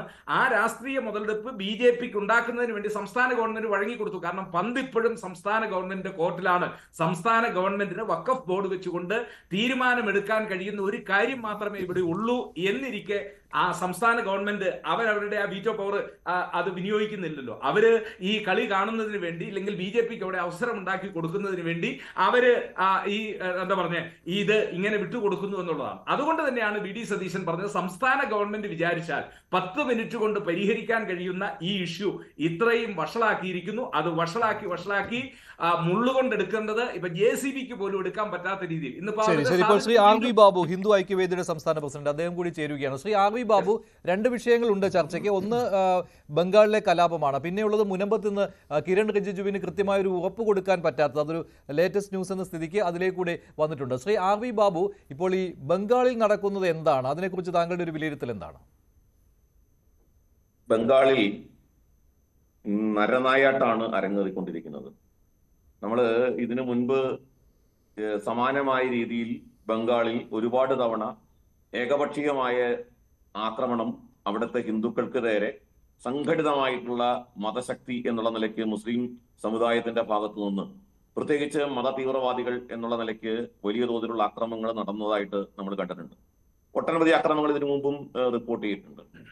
അപ്പോ ഈ പ്രത്യേകിച്ച് മുസ്ലിം സമുദായത്തിന് വളരെയധികം സ്വാധീനവും ഭൂരിപക്ഷവുമുള്ള 4-5 ജില്ലകൾ ബംഗാളിലുണ്ട്. അതിലൊന്നാണ് ഇപ്പോൾ മുർഷിദാബാദ്, 24 പർഗാനാസ്, മാൾഡ തുടങ്ങിയിട്ടുള്ള ജില്ലകൾ. അവിടെ ഒരു കാരണവും കൂടാതെ നമുക്കറിയാം, പാർലമെന്റ് ഒരു നിയമം പാസാക്കി, ഭൂരിപക്ഷത്തോടുകൂടി രാജ്യസഭയും ലോക്സഭയും ഒരു നിയമം പാസാക്കി. ആ നിയമത്തെ എതിർക്കാം, ജനാധിപത്യപരമായി പ്രതിഷേധിക്കാനുള്ള അവകാശം എല്ലാവർക്കും ഉണ്ട്. ആ നിയമത്തിന് നിയമപരമായി സുപ്രീം കോടതിയിൽ ചോദ്യം ചെയ്തിട്ടുണ്ട്. ഒരുപാട് സംഘടനകൾ പെറ്റീഷൻ കൊടുത്തിട്ടുണ്ട്. അതോടൊപ്പം ജനകീയമായ പ്രതിഷേധങ്ങൾ തെരുവിൽ ഉണ്ടാക്കുന്നതിലും തെറ്റില്ല. പക്ഷെ എന്ത് കാരണം കൊണ്ടാണ് അവിടെ ഹിന്ദുക്കൾക്ക് നേരെ അക്രമം അഴിച്ചുവിട്ടിരിക്കുന്നത്? അക്രമത്തിനിരയായത് സംഘപരിവാറിലെ ആളുകളല്ല, സാധാരണ ഹിന്ദുക്കളാണ്. അവിടെ കൊല്ലപ്പെട്ടത് CPM-ന്റെ ഒരു കുടുംബത്തിൽപ്പെട്ട 2 പേരാണ്. അപ്പോ അക്രമം ഏകപക്ഷീയമായി ഹിന്ദുക്കളായിട്ടുള്ള അവരുടെ ക്ഷേത്രങ്ങൾ തച്ചു തകർക്കുന്നു, നിരവധി വീടുകൾ അടിച്ചു തകർക്കുന്നു. അതേപോലെ 400-ഓളം പേര് അവിടെ നിന്ന് അഭയാർത്ഥികളായിട്ട് അടുത്ത ജില്ലയിലേക്കോ അല്ലെങ്കിൽ ജാർഖണ്ഡിലേക്കോ ഒക്കെ പോകുന്നു. ഈ അക്രമത്തിന് വിധേയനായ കമ്മ്യൂണിസ്റ്റ് പാർട്ടി കുടുംബം, ആ കുടുംബത്തിലെ 13 പേര് ജാർഖണ്ഡിലേക്കാണ് പോയിരിക്കുന്നത്. അപ്പൊ ഏകപക്ഷീയമായി ഇതിന് കാരണം യഥാർത്ഥത്തിൽ അവിടുത്തെ ഭരണകൂടമാണ്. ഒന്ന്, മമതാ ബാനർജി പാർലമെന്റ് പാസ്സാക്കിയ ഒരു നിയമത്തെ നിയമപരമായി നേരിടുന്നു പറയാം, പക്ഷേ അത് സംസ്ഥാനത്ത് നടപ്പാക്കില്ലെന്ന് പറയാൻ എന്താ അധികാരം? അങ്ങനെ ഒരു സ്ഥിതിവിശേഷം നമ്മുടെ രാജ്യത്ത് ഉണ്ടാവുക എന്ന് പറഞ്ഞാൽ അത് നമ്മുടെ ഈ ഫെഡറലിസം എന്നൊക്കെ പറയുമ്പോൾ കേന്ദ്ര സർക്കാരിനെ പരിപൂർണമായിട്ടും അത് ഉണ്ടാക്കുന്ന നിയമനിർമ്മാണത്തെ അങ്ങേയറ്റം അതിനെ പാടെ എതിർക്കുകയും നടപ്പാക്കില്ലെന്ന് വാശി പിടിക്കുകയും ചെയ്യുന്നത്, അത് ഒരു തരത്തിൽ പറഞ്ഞാൽ നമ്മുടെ രാജ്യത്തിന്റെ ഭരണഘടനയോടും ഭരണഘടനാ തത്വത്തോടുമുള്ള വെല്ലുവിളിയാണ്. അപ്പൊ യഥാർത്ഥത്തിൽ മമതാ ബാനർജിയാണ് ഇത് ഇൻസൈറ്റ് ചെയ്തിരിക്കുന്നത്. ഈ ഒരു കലാപത്തിന് പ്രേരണ കൊടുത്തിരിക്കുന്നത് മമതാ ബാനർജിയാണ് എന്ന് വേണം പറയാൻ. 2, അവിടെ ബംഗ്ലാദേശിയിൽ നിന്നും നുഴഞ്ഞു കയറിയിട്ടുള്ള ആളുകളാണ് ഈ കലാപത്തിന് നേതൃത്വം കൊടുക്കുന്നത്. ബംഗ്ലാദേശി നുഴഞ്ഞുകയറ്റക്കാര് ഇത് JPC-ക്ക് വിട്ട കാലം മുതൽ, ഈ വഖഫ് നിയമം JPC-ക്ക് വിട്ട കാലം മുതൽ CAA വിരുദ്ധ പ്രക്ഷോഭത്തിന് എങ്ങനെയാണോ നേതൃത്വം കൊടുത്തത്, അതേപോലുള്ള ഒരു പ്രക്ഷോഭം ഇന്ത്യയിൽ കൊണ്ടുവരാൻ വേണ്ടി ആസൂത്രിതമായ ശ്രമം ഇവിടുത്തെ തീവ്രവാദ സംഘടനകളും അതേപോലെ ഈ ഇൻഫിൽട്രേറ്റ് വന്നിട്ടുള്ള മൈഗ്രൻസും അവരെല്ലാവരും കൂടി ചേർന്ന് ആസൂത്രണം ചെയ്ത് നടപ്പാക്കിയ ഒരു കലാപമാണ് ബംഗാളിലേത്. ബംഗാളിൽ കലാപത്തിന് ഇപ്പോൾ SDP-യുടെ പങ്ക് പറഞ്ഞിട്ടുള്ളത് ബംഗാൾ പോലീസാണ്. അതായത് SDPIക്ക് സ്വാധീനമുള്ള ഒരു പ്രദേശം, SDPI മാത്രമല്ല, ISF എന്ന് പറയുന്ന ഇന്ത്യൻ സെക്യുലർ ഫോഴ്സ് എന്ന് പറയുന്ന സംഘടന, അവരാണ് 24 പർഗാനാസിൽ കലാപം ഉണ്ടാക്കിയിരിക്കുന്നത്.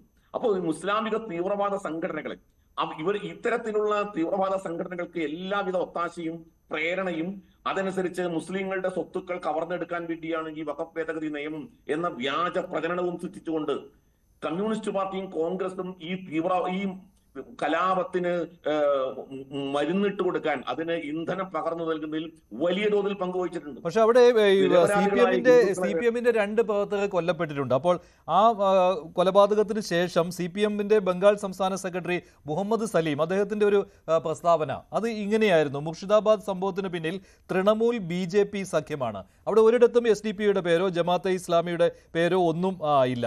ആസൂത്രിതമായി വർഗീയ വിഭജനം സൃഷ്ടിച്ച് സംഘർഷം സൃഷ്ടിക്കാൻ BJP-യും തൃണമൂൽ കോൺഗ്രസും ശ്രമിക്കുകയെന്നാണ് സലീം പറയുന്നത്. അല്ലാതെ ഹിന്ദു മുസ്ലിം സംഘർഷം എന്നോ ഒന്നില്ല എന്നാണ് അദ്ദേഹം തന്റെ പ്രസ്താവനയിൽ പറഞ്ഞിട്ടുള്ളത്. ശ്രീ RV ബാബു, അല്ല, അതാണ് CPM-ന് ബംഗാളിൽ ഇപ്പോൾ സംഭവിച്ചുകൊണ്ടിരിക്കുന്ന, ബംഗാളിൽ ഇപ്പോൾ സ്ഥിതി എന്താണെന്ന് നമുക്കറിയാലോ. ബംഗാളിൽ എല്ലാ മേഖലയിലും നിന്നും ഒഴിവാക്കപ്പെട്ട ഒരു പ്രസ്ഥാനമായിട്ട് CPM മാറിയതിന്റെ കാരണം ഈ നിലപാടാണ്. കാരണം വസ്തുത പറയാൻ തയ്യാറില്ല. അവിടെ ഇസ്ലാമിക തീവ്രവാദികളാണ്, മുസ്ലിം സമുദായമാണ് അവിടെ ഏകപക്ഷീയമായി അക്രമം നടത്തിക്കൊണ്ടിരിക്കുന്നത് എന്നുള്ളത് പച്ചയ്ക്ക് നമ്മളെല്ലാം മാധ്യമങ്ങളിലൂടെ കാണുകയാണ്. അപ്പോൾ അതിനകത്ത് അവിടെ BJP എന്നുള്ളതില്ല, അവിടെ കോൺഗ്രസ് എന്നുള്ളതില്ല, അവിടെ ഹിന്ദുക്കൾക്കെതിരെ, അതുകൊണ്ടാണ് അവിടെ CPM ആളുകൾക്ക് നേരെ അക്രമം നടത്തുന്നത്. ഇത് പറയാനുള്ള ചങ്കൂറ്റമില്ലാതെ, അല്ലെങ്കിൽ അത് ഇസ്ലാമിക തീവ്രവാദികളെ പ്രീണിപ്പിക്കാൻ വേണ്ടി CPM എടുക്കുന്ന നിലപാടാണ്. ഇത് ഒരു കാര്യം. ഇത് ഞാൻ ചോദിക്കുന്നത് മഞ്ജുഷേ, ഇത് എന്തുകൊണ്ടാണ് മറ്റ് സംസ്ഥാനങ്ങളിൽ പ്രതിഷേധങ്ങളുണ്ട്, അത് പ്രതിഷേധം അക്രമത്തിലേക്ക് പോകാത്തതിന്റെ കാരണം എന്താണ്? യഥാർത്ഥത്തിൽ ഈ പ്രതിഷേധം അക്രമത്തിലേക്ക് പോകുമ്പോൾ അതിനെ ശക്തമായി നേരിടാൻ അവിടുത്തെ ഭരണകൂടം തയ്യാറായിരുന്നു എങ്കിൽ അവിടെ ഈ പാവപ്പെട്ട ഹിന്ദുക്കൾ അഭയാർത്ഥികളായി തീരുമായിരുന്നില്ല. അഭയാർത്ഥികൾക്ക് വേണ്ടി ആരെങ്കിലും സംസാരിക്കുന്നുണ്ടോ? അഭയാർത്ഥികൾക്ക് വേണ്ടി കോൺഗ്രസ് ശബ്ദിക്കുന്നുണ്ടോ? അഭയാർത്ഥികൾക്ക് വേണ്ടി കമ്മ്യൂണിസ്റ്റ് പാർട്ടി ശബ്ദിക്കുന്നുണ്ടോ? എന്തുകൊണ്ടാണ് അവർക്ക് വേണ്ടി ശബ്ദിക്കാത്തത്? അപ്പോ ഇവരുടെ എല്ലാം ഉദ്ദേശം യഥാർത്ഥത്തിൽ സംഘടിത മുസ്ലിം സമൂഹത്തെ പ്രീണിപ്പിക്കുക എന്നുള്ളതാണ്, മത തീവ്രവാദികളെ പ്രീണിപ്പിക്കുക എന്നുള്ള നിലപാടാണ്. ഇത് ബംഗാളിനെ സംബന്ധിച്ചുള്ള നിലപാട്. ഞാനിവിടെ കേൾക്കുകയുണ്ടായി, സേനാപതി വേണു മുനമ്പത്തെ കുറിച്ച് സംസാരിക്കുകയുണ്ടായി. വഖഫ് ആക്ടിനെ സംബന്ധിച്ച് ഇവിടെ കോൺഗ്രസ് പറഞ്ഞത് ശരിയായി എന്നാണ് അദ്ദേഹം പറഞ്ഞു വെക്കുന്നത്. എന്താണ് കോൺഗ്രസ് പറഞ്ഞത്? 10 മിനിറ്റ് കൊണ്ട് ഈ പ്രശ്നം പരിഹരിക്കാൻ CPM ഇടതുപക്ഷ ഗവൺമെന്റിന് കഴിയുമെന്ന്. ഞാൻ ചോദിക്കട്ടെ, ഇന്ന് CPM തമിഴ്നാട്ടിലെ വെല്ലൂരിലെ 150 വീടുകൾ ഒഴിയണം എന്നാവശ്യപ്പെട്ടുകൊണ്ട് വഖഫിന്റെ നോട്ടീസ് പോയിട്ടുണ്ട്. ഇന്ന് പുറത്തു വന്ന വാർത്തയാണ്. തമിഴ്നാട്ടിലെ വെല്ലൂരിലെ 150 ഗ്രാമവാസികൾക്ക് അവിടെ നിന്ന് ഒഴിഞ്ഞു പോകണം എന്നാവശ്യപ്പെട്ടുകൊണ്ട്, അല്ലെങ്കിൽ അവർക്ക് വാടക കൊടുക്കണം എന്ന് പറഞ്ഞിട്ട് അവിടെ കോൺഗ്രസിന്റെ നേതാവ് വിഷയത്തിൽ ഇടപെട്ടിട്ടുണ്ട്. അവർ പറഞ്ഞത് വഖഫ് ബോർഡ് പറയുന്നത് ശരിയാണെങ്കിൽ വാടക കൊടുക്കണം എന്നാണ്, ഈ പാവപ്പെട്ട ഗ്രാമവാസികൾ വാടക കൊടുക്കണം എന്നാണ്. 10 മിനിറ്റ് കൊണ്ട് എന്തേ കർണാടകയിൽ പ്രശ്നം പരിഹരിക്കാത്തത്? കർണാടക കോൺഗ്രസ് അല്ലേ ഭരിക്കുന്നത്. അവിടെ 1000-ലേറെ വർഷം പഴക്കമുള്ള തിരുച്ചെന്തൂർ ക്ഷേത്രം, അത് തമിഴ്നാട്ടിലാണ്. 1000-കണക്കിന് ഏക്കർ ഭൂമി വിജയപുരയില് കർണാടകയിലെ കർഷകരുടെ ഭൂമിക്ക് അവകാശവാദം ഉന്നയിച്ചിട്ടുണ്ടല്ലോ. 10 മിനിറ്റ് കൊണ്ട് എന്താ തീർക്കാത്തത്? എന്തുകൊണ്ടാണ് 10 മിനിറ്റ് കൊണ്ട് തീർക്കാൻ പറ്റാത്തത്? അപ്പോ കോൺഗ്രസ് ഭരിക്കുന്ന സംസ്ഥാനങ്ങളിലടക്കം നിയമം എന്താണ് എന്ന് മനസ്സിലാക്കാൻ ജനങ്ങളെ പറ്റിക്കുകയാണ്. നിലവിലെ ഈ ഭേദഗതി വരുന്നതിന് മുമ്പുള്ള ട്രൈബ്യൂണൽ വഖഫ് ആക്ട് എന്താണ്? ആ ആക്ട് അനുസരിച്ചിട്ട് വഖഫ് ബോർഡിന്റെ അധികാരം എന്താണ്? ട്രൈബ്യൂണലിന്റെ വിധി അന്തിമമാണ് എന്ന് വരിക, അത് ചോദ്യം ചെയ്യപ്പെടാൻ പറ്റാത്ത സാഹചര്യം ഉണ്ടെന്ന് വരിക. വഖഫിൽ രജിസ്റ്റർ ചെയ്യപ്പെട്ടാൽ പിന്നെ വഖഫ് ബോർഡിന് അതിന്റെ നിലപാടുകളുമായി മുന്നോട്ട് പോകാൻ സമ്പൂർണ്ണ അധികാരം ഉണ്ടാവുക. അങ്ങനെ നിലപാടുമായി മുന്നോട്ട് പോയാൽ ആ ഭൂമിയുടെ റവന്യൂ അവകാശങ്ങൾ റദ്ദാക്കപ്പെടുന്ന സാഹചര്യം ഉണ്ടാവുക. ഇതെല്ലാം ഇതിനു മുമ്പുണ്ടായിരുന്ന നിയമത്തിന്റെ ഏറ്റവും കിരാതമായ വശങ്ങളാണ്. ആ വശങ്ങൾ പരിഷ്കരിച്ചുകൊണ്ടാണ് പുതിയ നിയമം. ഇന്ന് ഞാൻ ഈ കിരൺ റിജ്ജുവിന്റെ പ്രസംഗം കേട്ടു, മുഴുവൻ കേൾക്കാൻ സാധിച്ചില്ല.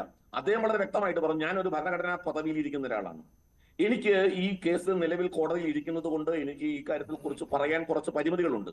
പക്ഷേ ഞാൻ ഉറപ്പ് നൽകുന്നു, മുനമ്പത്തെ പ്രശ്നം പരിഹരിക്കപ്പെടും. കാരണം ഇപ്പോ ഇതൊരു ആക്ട് നിലവിൽ വരിക എന്ന് പറയുന്നത് അതിന്റെ ചട്ടം രൂപീകരിക്കുമ്പോഴാണ്. ഇപ്പോ CIA നിയമത്തെക്കുറിച്ചും ഇവർ തന്നെ പറഞ്ഞിരുന്നു. CIA നിയമത്തിന്റെ ചട്ടം വന്നത് ഈ കഴിഞ്ഞ വർഷമാണ്.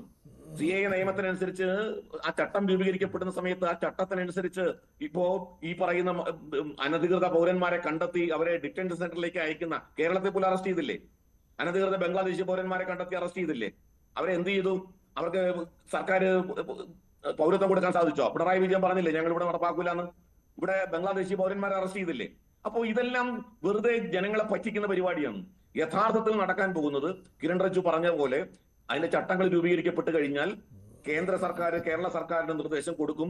കേരള സർക്കാരിന്റെ ആ നിർദ്ദേശം അനുസരിച്ചിട്ട് നിയമാനുസൃതം ആ നിയമം പാലിക്കപ്പെട്ടുകൊണ്ട് മുനമ്പത്തെ ജനങ്ങൾക്ക് അവരുടെ ഭൂമിയുടെ മേലുള്ള സർവ്വാവകാശവും ലഭിക്കുന്ന സാഹചര്യം ഉണ്ടാകും എന്ന് തന്നെയാണ് കിരൺ റിജ്ജു ഇന്ന് അദ്ദേഹത്തിന്റെ പ്രസംഗത്തിൽ പറഞ്ഞത്, മുനമ്പത്തെ ജനങ്ങളെ അഭിസംബോധന ചെയ്തുകൊണ്ട് പറഞ്ഞത്. കാരണം അദ്ദേഹം ഒരു ഭരണഘടനാ പദവിയിലിരിക്കുന്ന ആളാണ്, അദ്ദേഹം ഒരു മന്ത്രിയാണ്. അത് തെരുവിൽ പ്രസംഗിക്കുന്ന ഒരു രാഷ്ട്രീയക്കാരനെ പോലെ അദ്ദേഹത്തിന് പ്രസംഗിക്കാനാവില്ല. അപ്പോ അദ്ദേഹത്തിന്റെ അദ്ദേഹം തികഞ്ഞ ഉറപ്പ് അദ്ദേഹം പറയുകയും ചെയ്തു, രാഷ്ട്രീയക്കാരെ നിങ്ങളെ തെറ്റിദ്ധരിപ്പിക്കും, കോൺഗ്രസ്സുകാരും കമ്മ്യൂണിസ്റ്റുകാരും നിങ്ങളെ തെറ്റിദ്ധരിപ്പിക്കും, ആ തെറ്റിദ്ധാരണയിൽ നിങ്ങൾ വീഴരുത്. കാരണം കേന്ദ്ര സർക്കാർ ഇതിന്റെ ചട്ടം രൂപീകരിച്ച് കഴിയുമ്പോൾ ആ ബാബു, ശ്രീ മോഹൻ വർഗീസ്, ഇപ്പോൾ ഇവിടെ ഈ ആരിഫ് ഹുസൈൻ പറഞ്ഞ ഒരു കാര്യമുണ്ട്, ഇത് ഒന്നും അറിയാതെ മന്ത്രി മുനമ്പത്തേക്ക് വരില്ലല്ലോ എന്ന്. കാരണം ഒന്നും നടക്കില്ല എന്ന മുൻവിധി ഉണ്ടായിരുന്നുവെങ്കിൽ അദ്ദേഹം ഇവിടെ വന്ന് വെറുതെ ഒരു എന്താണ് അവരുടെ മുന്നിൽ വന്ന ഒരു പരാജിതനായിട്ട് പോകേണ്ട ആവശ്യം ഉണ്ടായിരുന്നില്ലല്ലോ എന്ന്, അല്ലേ? അതൊരു ലോജിക്ക്, അതിനകത്തൊരു ലോജിക്ക് ഉണ്ടെന്ന് പറഞ്ഞാൽ കേന്ദ്രമന്ത്രി ഇവിടെ വരികയാണ്, ഇവിടെ വരുന്നു, ഒരു സ്വീകരണം, ഒരു നന്ദി നൽകുന്നത്. മുനമ്പത്തെ നിവാസികൾ 600ഓളം കുടുംബങ്ങൾ, അതിൽ 400ഓളം ലത്തീൻ കത്തോലിക്ക വിഭാഗക്കാരാണ്, മറ്റ് വിവിധ വിഭാഗങ്ങളുണ്ട്. എല്ലാവരും ഒന്നിച്ചു ചേർന്ന് ആ നിയമനിർമ്മാണം നടത്തിയ ആളുകൾക്ക് ഒരു വലിയ ഒരു സ്വീകരണം അല്ലെങ്കിൽ ഒരു നന്ദി പ്രകടനം. അതിൽ കേന്ദ്രമന്ത്രി ജോർജ് കുര്യനുണ്ട്, BJPയുടെ സംസ്ഥാന പ്രസിഡന്റ് രാജീവ് ചന്ദ്രശേഖറുണ്ട്, കേന്ദ്രമന്ത്രി തന്നെയുണ്ട്. അപ്പം ഇവരെല്ലാം വന്ന് ഇവിടെ ഈ നിയമം കൊണ്ടൊന്നും നടക്കില്ല എന്ന് പറയാൻ അവർ വരികയാണെങ്കിൽ അവരുടെ തന്നെ മുഖം നഷ്ടപ്പെടുകയാണ്. അതുകൊണ്ടാണ് ഇത് ചട്ടനിർമ്മാണം നടക്കണം, അതിൻ്റെതായ സമയക്രമങ്ങളുണ്ട്. പക്ഷേ പെട്ടെന്ന് ജനം പ്രതീക്ഷിക്കുന്ന, ഒരു പക്ഷേ മുൻപത്തെ ജനത തന്നെ പ്രതീക്ഷിക്കുന്നത് ഇന്ന് തന്നെ ഒരു ക്ലാരിറ്റി ഉണ്ടാകുമെന്നാണ്. കാരണം ഒരു നിയമനിർമ്മാണവും കഴിഞ്ഞാൽ ഉടനെ തന്നെ അതെങ്ങനെയാണ് ജനത്തെ ബാധിക്കുന്നത് എന്ന് കൃത്യമായി നമുക്ക് പറയാനാവില്ല. അതുകൊണ്ട് പോസിറ്റീവ് ഡയറക്ഷനിലാണ് പോകുന്നത്. ഇവിടെ ഒരു നിയമം ഉണ്ടായിരിക്കുന്നു എന്നത് തീർച്ചയായും ശുഭോദർക്കമായ ഒരു കാര്യമാണ്. ഇവിടെ കൃത്യമായി ഒരു രാഷ്ട്രീയം ഇതിൽ പറയുന്നത് മുസ്ലിം ലീഗാണ്. ഇവിടെ നമ്മൾ ഉന്നയിച്ച ഒരു വിഷയമുണ്ടല്ലോ, ജമാഅത്തെ ഇസ്ലാമിയുടെയും റാഡിക്കൽ ഇസ്ലാമിസ്റ്റ് ഔട്ട്ഫിറ്റുകളുടെയും കയ്യിലേക്ക് ഈ പ്രതിഷേധം, വഖഫ് നിയമവിരുദ്ധ പ്രതിഷേധങ്ങൾ, പ്രക്ഷോഭങ്ങൾ, പോരാട്ടങ്ങൾ പോവുകയാണെങ്കിൽ മുഖ്യധാര രാഷ്ട്രീയ കക്ഷി എന്ന നിലയിൽ മുസ്ലിം ലീഗിനൊരു നിലപാടെടുക്കേണ്ടി വരും. കാരണം മുസ്ലിം ലീഗ് ഒരിക്കലും തീവ്രവാദ ഇസ്ലാമിക പ്രവർത്തനങ്ങളെ അംഗീകരിക്കുന്ന ഒരു പാർട്ടിയല്ല, അതൊരു ജനാധിപത്യ പാർട്ടിയാണ്, UDFൻ്റെ ഒരു ഘടക കക്ഷിയാണ്. അപ്പം മുസ്ലിം ലീഗ് വഖഫ് വിഷയത്തിലെ ആ പോരാട്ടം രാഷ്ട്രീയമായി ഏറ്റെടുക്കും എന്ന് പറയുമ്പോൾ അതിൽ ഒരു പോസിറ്റീവ് സൈഡുണ്ട്, ഒരു അപകടവുമുണ്ട്. അതിൻ്റെ പോസിറ്റീവ് സൈഡ് എന്ന് പറയുമ്പോൾ ആ പോസിറ്റീവ് സൈഡ് തീവ്രവാദികളുടെ ഭാഗത്തേക്ക് ഈ പ്രക്ഷോഭം പോകുന്നില്ല. അങ്ങനെ വരുമ്പോൾ ഒരു റെസ്പോൺസിബിൾ പൊളിറ്റിക്കൽ പാർട്ടി ഉണ്ട്, അല്ലാത്ത ചില അൺനോൺ ഔട്ട്ഫിറ്റുകളല്ല. അപ്പം ബംഗാളും കേരളവും വ്യത്യസ്തമായി ചിന്തിക്കുന്നു ഈ വിഷയത്തിലെങ്കിലും എന്നാണ് പറയുന്നത്. കാരണം മുഖ്യധാര കക്ഷിയായ മുസ്ലിം ലീഗിലേക്ക് ഇത് വരികയാണ്. പക്ഷേ ഇതിൻ്റെ ഫ്ലിപ്പ് സൈഡ് എന്ന് പറയുന്നത് മുസ്ലിം ലീഗ് ഇത് ഏറ്റെടുക്കുമ്പോൾ UDFൻ്റെ മറ്റ് കക്ഷികൾക്ക് മുസ്ലിം ലീഗിനോടൊപ്പം 100% ചേർന്ന് നിൽക്കേണ്ടി വരും. ഇവിടെയാണ് മമതാ ബാനർജി പറഞ്ഞ ഒരു നിലയിലേക്ക് കേരളവും വരേണ്ടി വരുമോ? വഖഫ് നിയമം ഇവിടെ നടപ്പാക്കില്ല എന്ന് പറയുമ്പോൾ കേരളവും അതേ രീതിയിൽ തന്നെ സിഎയുടെ കാര്യത്തിൽ വന്നതാണ്. പക്ഷേ ഇതൊന്നും തന്നെ ഒരു കേന്ദ്രം, നമുക്കറിയാമല്ലോ നിയമവാഴ്ച നിലവിലുള്ള രാജ്യമാണ് ഭാരതം. അവിടെ ഭരണഘടനാപരമായ തത്വങ്ങൾക്കനുസൃതമായി യഥാർത്ഥത്തിൽ ഒരു നിയമവിധേയമായി ഒരു നിയമനിർമ്മാണം ഉണ്ടായാൽ അത് അംഗീകരിക്കാൻ ഫെഡറൽ തത്വമനുസരിച്ച് എല്ലാ സംസ്ഥാനങ്ങളും ബാധ്യസ്ഥമാണ്. തർക്കമുണ്ടെങ്കിൽ കോടതിയെ സമീപിക്കാൻ സാധിക്കും. തീർച്ചയായും ഈ വിഷയത്തിലും തർക്കമുണ്ട്, അത് കോടതിയുടെ പരിഗണനയിലാണ്, കോടതിയുടെ വാക്ക് അന്തിമമായിരിക്കും. അത് മാത്രമല്ല ജുഡീഷ്യൽ റിവ്യൂ അനുസരിച്ചുകൊണ്ട് പാർലമെൻറ്റിൻ്റെ നിയമനിർമ്മാണത്തിൽ എന്തെങ്കിലും അപാകതയുണ്ടെങ്കിൽ കോടതിക്ക് ആ നിയമത്തെ ഭരണഘടനാ വിരുദ്ധമായി നൾ ആൻഡ് വോയിഡായി അല്ലെങ്കിൽ അൾട്രാ വൈറസായി പ്രഖ്യാപിക്കാനുള്ള നാളെ അതിലൊരു നിയമ പോരാട്ടം തുടങ്ങുകയാണ്. സുപ്രീം കോടതി നാളെയാണല്ലോ ഈ ഹർജികൾ പരിഗണിക്കാൻ പോകുന്നത്, നിയമത്തിനെതിരായ ഹർജികൾ പരിഗണിക്കാൻ പോകുന്നത്. ഞാൻ താങ്കളിലേക്ക് വരാം. ശ്രീ ആരിഫ് ഹുസൈൻ, ബംഗാളിൽ നടക്കുന്ന അക്രമം അതിന് പിന്നിൽ ആരാണ് എന്ന് സമർത്ഥിക്കുന്നതിന് വേണ്ടി CPMന്റെ പ്രസ്താവനയാണ്, അത് വലിയ രീതിയിൽ ചർച്ചയാവുകയാണ്. അതിൽ പറയുന്ന മറ്റു കാര്യങ്ങൾ എന്ന് പറയുന്നത് BJP തൃണമൂൽ ഒരുമിച്ച് കലാപത്തിന് പ്രേരിപ്പിക്കുകയാണ്, ഇടതുമുന്നണിയും കോൺഗ്രസും ചേർന്നാണ് ബംഗാളിൽ കലാപം തടയാൻ പോരാടുന്നത്. ഹുമയൂൺ കബീറും കാർത്തിക്കുമാണ് കലാപം ഇളക്കിവിട്ടത്. കലാപം തടയാൻ ശ്രമിക്കുന്നതിനിടെയാണ് 2 CPM പ്രവർത്തകർക്ക് ജീവൻ നഷ്ടപ്പെട്ടത്. കലാപങ്ങളെ എതിർത്തതിനാണ് അവർ കൊല്ലപ്പെട്ടത്. ഈ ലോക്സഭാ തെരഞ്ഞെടുപ്പിൽ ഇടതുമുന്നണി കോൺഗ്രസ് സഖ്യമാണ് മുർഷിദാബാദിൽ ഏറ്റവും മികച്ച പ്രകടനം കാഴ്ചവെച്ചത്. അതിനാൽ 2026 മുൻപ് മതത്തിന്റെ പേരിൽ ഇരു പാർട്ടികളും, അതായത് തൃണമൂൽ കോൺഗ്രസും BJPയും അവിടെ ജയിക്കാൻ ശ്രമിക്കുകയാണ്. എല്ലാ കലാപകാരികളെയും ഉടൻ അറസ്റ്റ് ചെയ്യണമെന്ന് CPM ആവശ്യപ്പെട്ടിട്ടുണ്ട്. മുർഷിദാബാദിൽ തൃണമൂൽ കോൺഗ്രസിലെ നിരവധി മുസ്ലിം നേതാക്കളുണ്ട്. അവർ സുവേന്ദു അധികാരിയുടെ സഹായത്തോടെ കോൺഗ്രസിൽ നിന്ന് പിരിഞ്ഞ് തൃണമൂൽ കോൺഗ്രസിൽ ചേരുകയായിരുന്നു. BJPയുമായി കൈകോർത്ത് കലാപം ഉണ്ടാക്കുന്നത് അവരാണ്. പകുതി BJP, പകുതി തൃണമൂൽ. ഇങ്ങനെയാണ് മുർഷിദാബാദിലെ അസ്വസ്ഥതകൾക്ക് ഉത്തരവാദികളായവരുടെ അവസ്ഥ. ഇതാണ് അവിടെ CPMന്റെ ഔദ്യോഗികമായിട്ടുള്ള വാർത്താക്കുറിപ്പ്. അവിടുത്തെ CPM സംസ്ഥാന സെക്രട്ടറി ശ്രീ മുഹമ്മദ് സലീമിന്റെ പ്രസ്താവനയാണ്. താങ്കൾ ഇതിനെ എങ്ങനെയാണ് കാണുന്നത്? ഇത് കലക്കവളത്തിൽ മീൻ പിടിക്കുന്ന പരിപാടിയാണ്. അതായത് ഇപ്പോൾ നമുക്ക് കൈ നനയാതെ ഇതൊക്കെ പറയാനുള്ളൊരു അവസരം ഇവിടെ ഉണ്ട്. എനിക്ക് ഇങ്ങനെ പറയുന്ന ആളുകളോട് എനിക്കിപ്പോൾ ചോദിക്കാനുള്ളത് ഇത്രയേ ഉള്ളൂ. കേരളത്തിൽ ഇതുപോലെ ഒരു പ്രക്ഷോഭത്തിനുള്ള ഒരു കോപ്പ് അവർ കൂട്ടി, അവർ ഹസനുൽ മന്നയുടെ ചിത്രം അവർ വെച്ചു, അതൊക്കെ നടത്തി നമ്മൾ കണ്ടു. അങ്ങനെ തുടങ്ങി വെച്ച സാധനം ഇവിടെ വിജയിക്കാതെ ഒരു കലാപത്തിലേക്ക് പോകാതെ നിൽക്കുന്നതിൽ ഇവിടുത്തെ CPMന് എന്ത് പങ്കാണുള്ളത്? ഇത് അവരൊന്ന് പറഞ്ഞാൽ മതി. നിങ്ങൾ എന്ത് ചെയ്തതിന്റെ പേരിലാണ് ആ കലാപം ഇവിടെ നടക്കാതെ പോയത്? ഒന്നത്. ഇനി നിങ്ങൾ ഇവിടെ ചെയ്തു വെച്ച കാര്യം എന്താണ്? അത് ഈ കലാപം ഉണ്ടാക്കാനുള്ള പണിയാണ് ചെയ്തു വെച്ചത്. കാരണം അതേ പണി തന്നെയാണ് അവിടെ CPM ആയാലും അവിടെ മമതാ ബാനർജിയും ചെയ്തത്. എന്താണത്?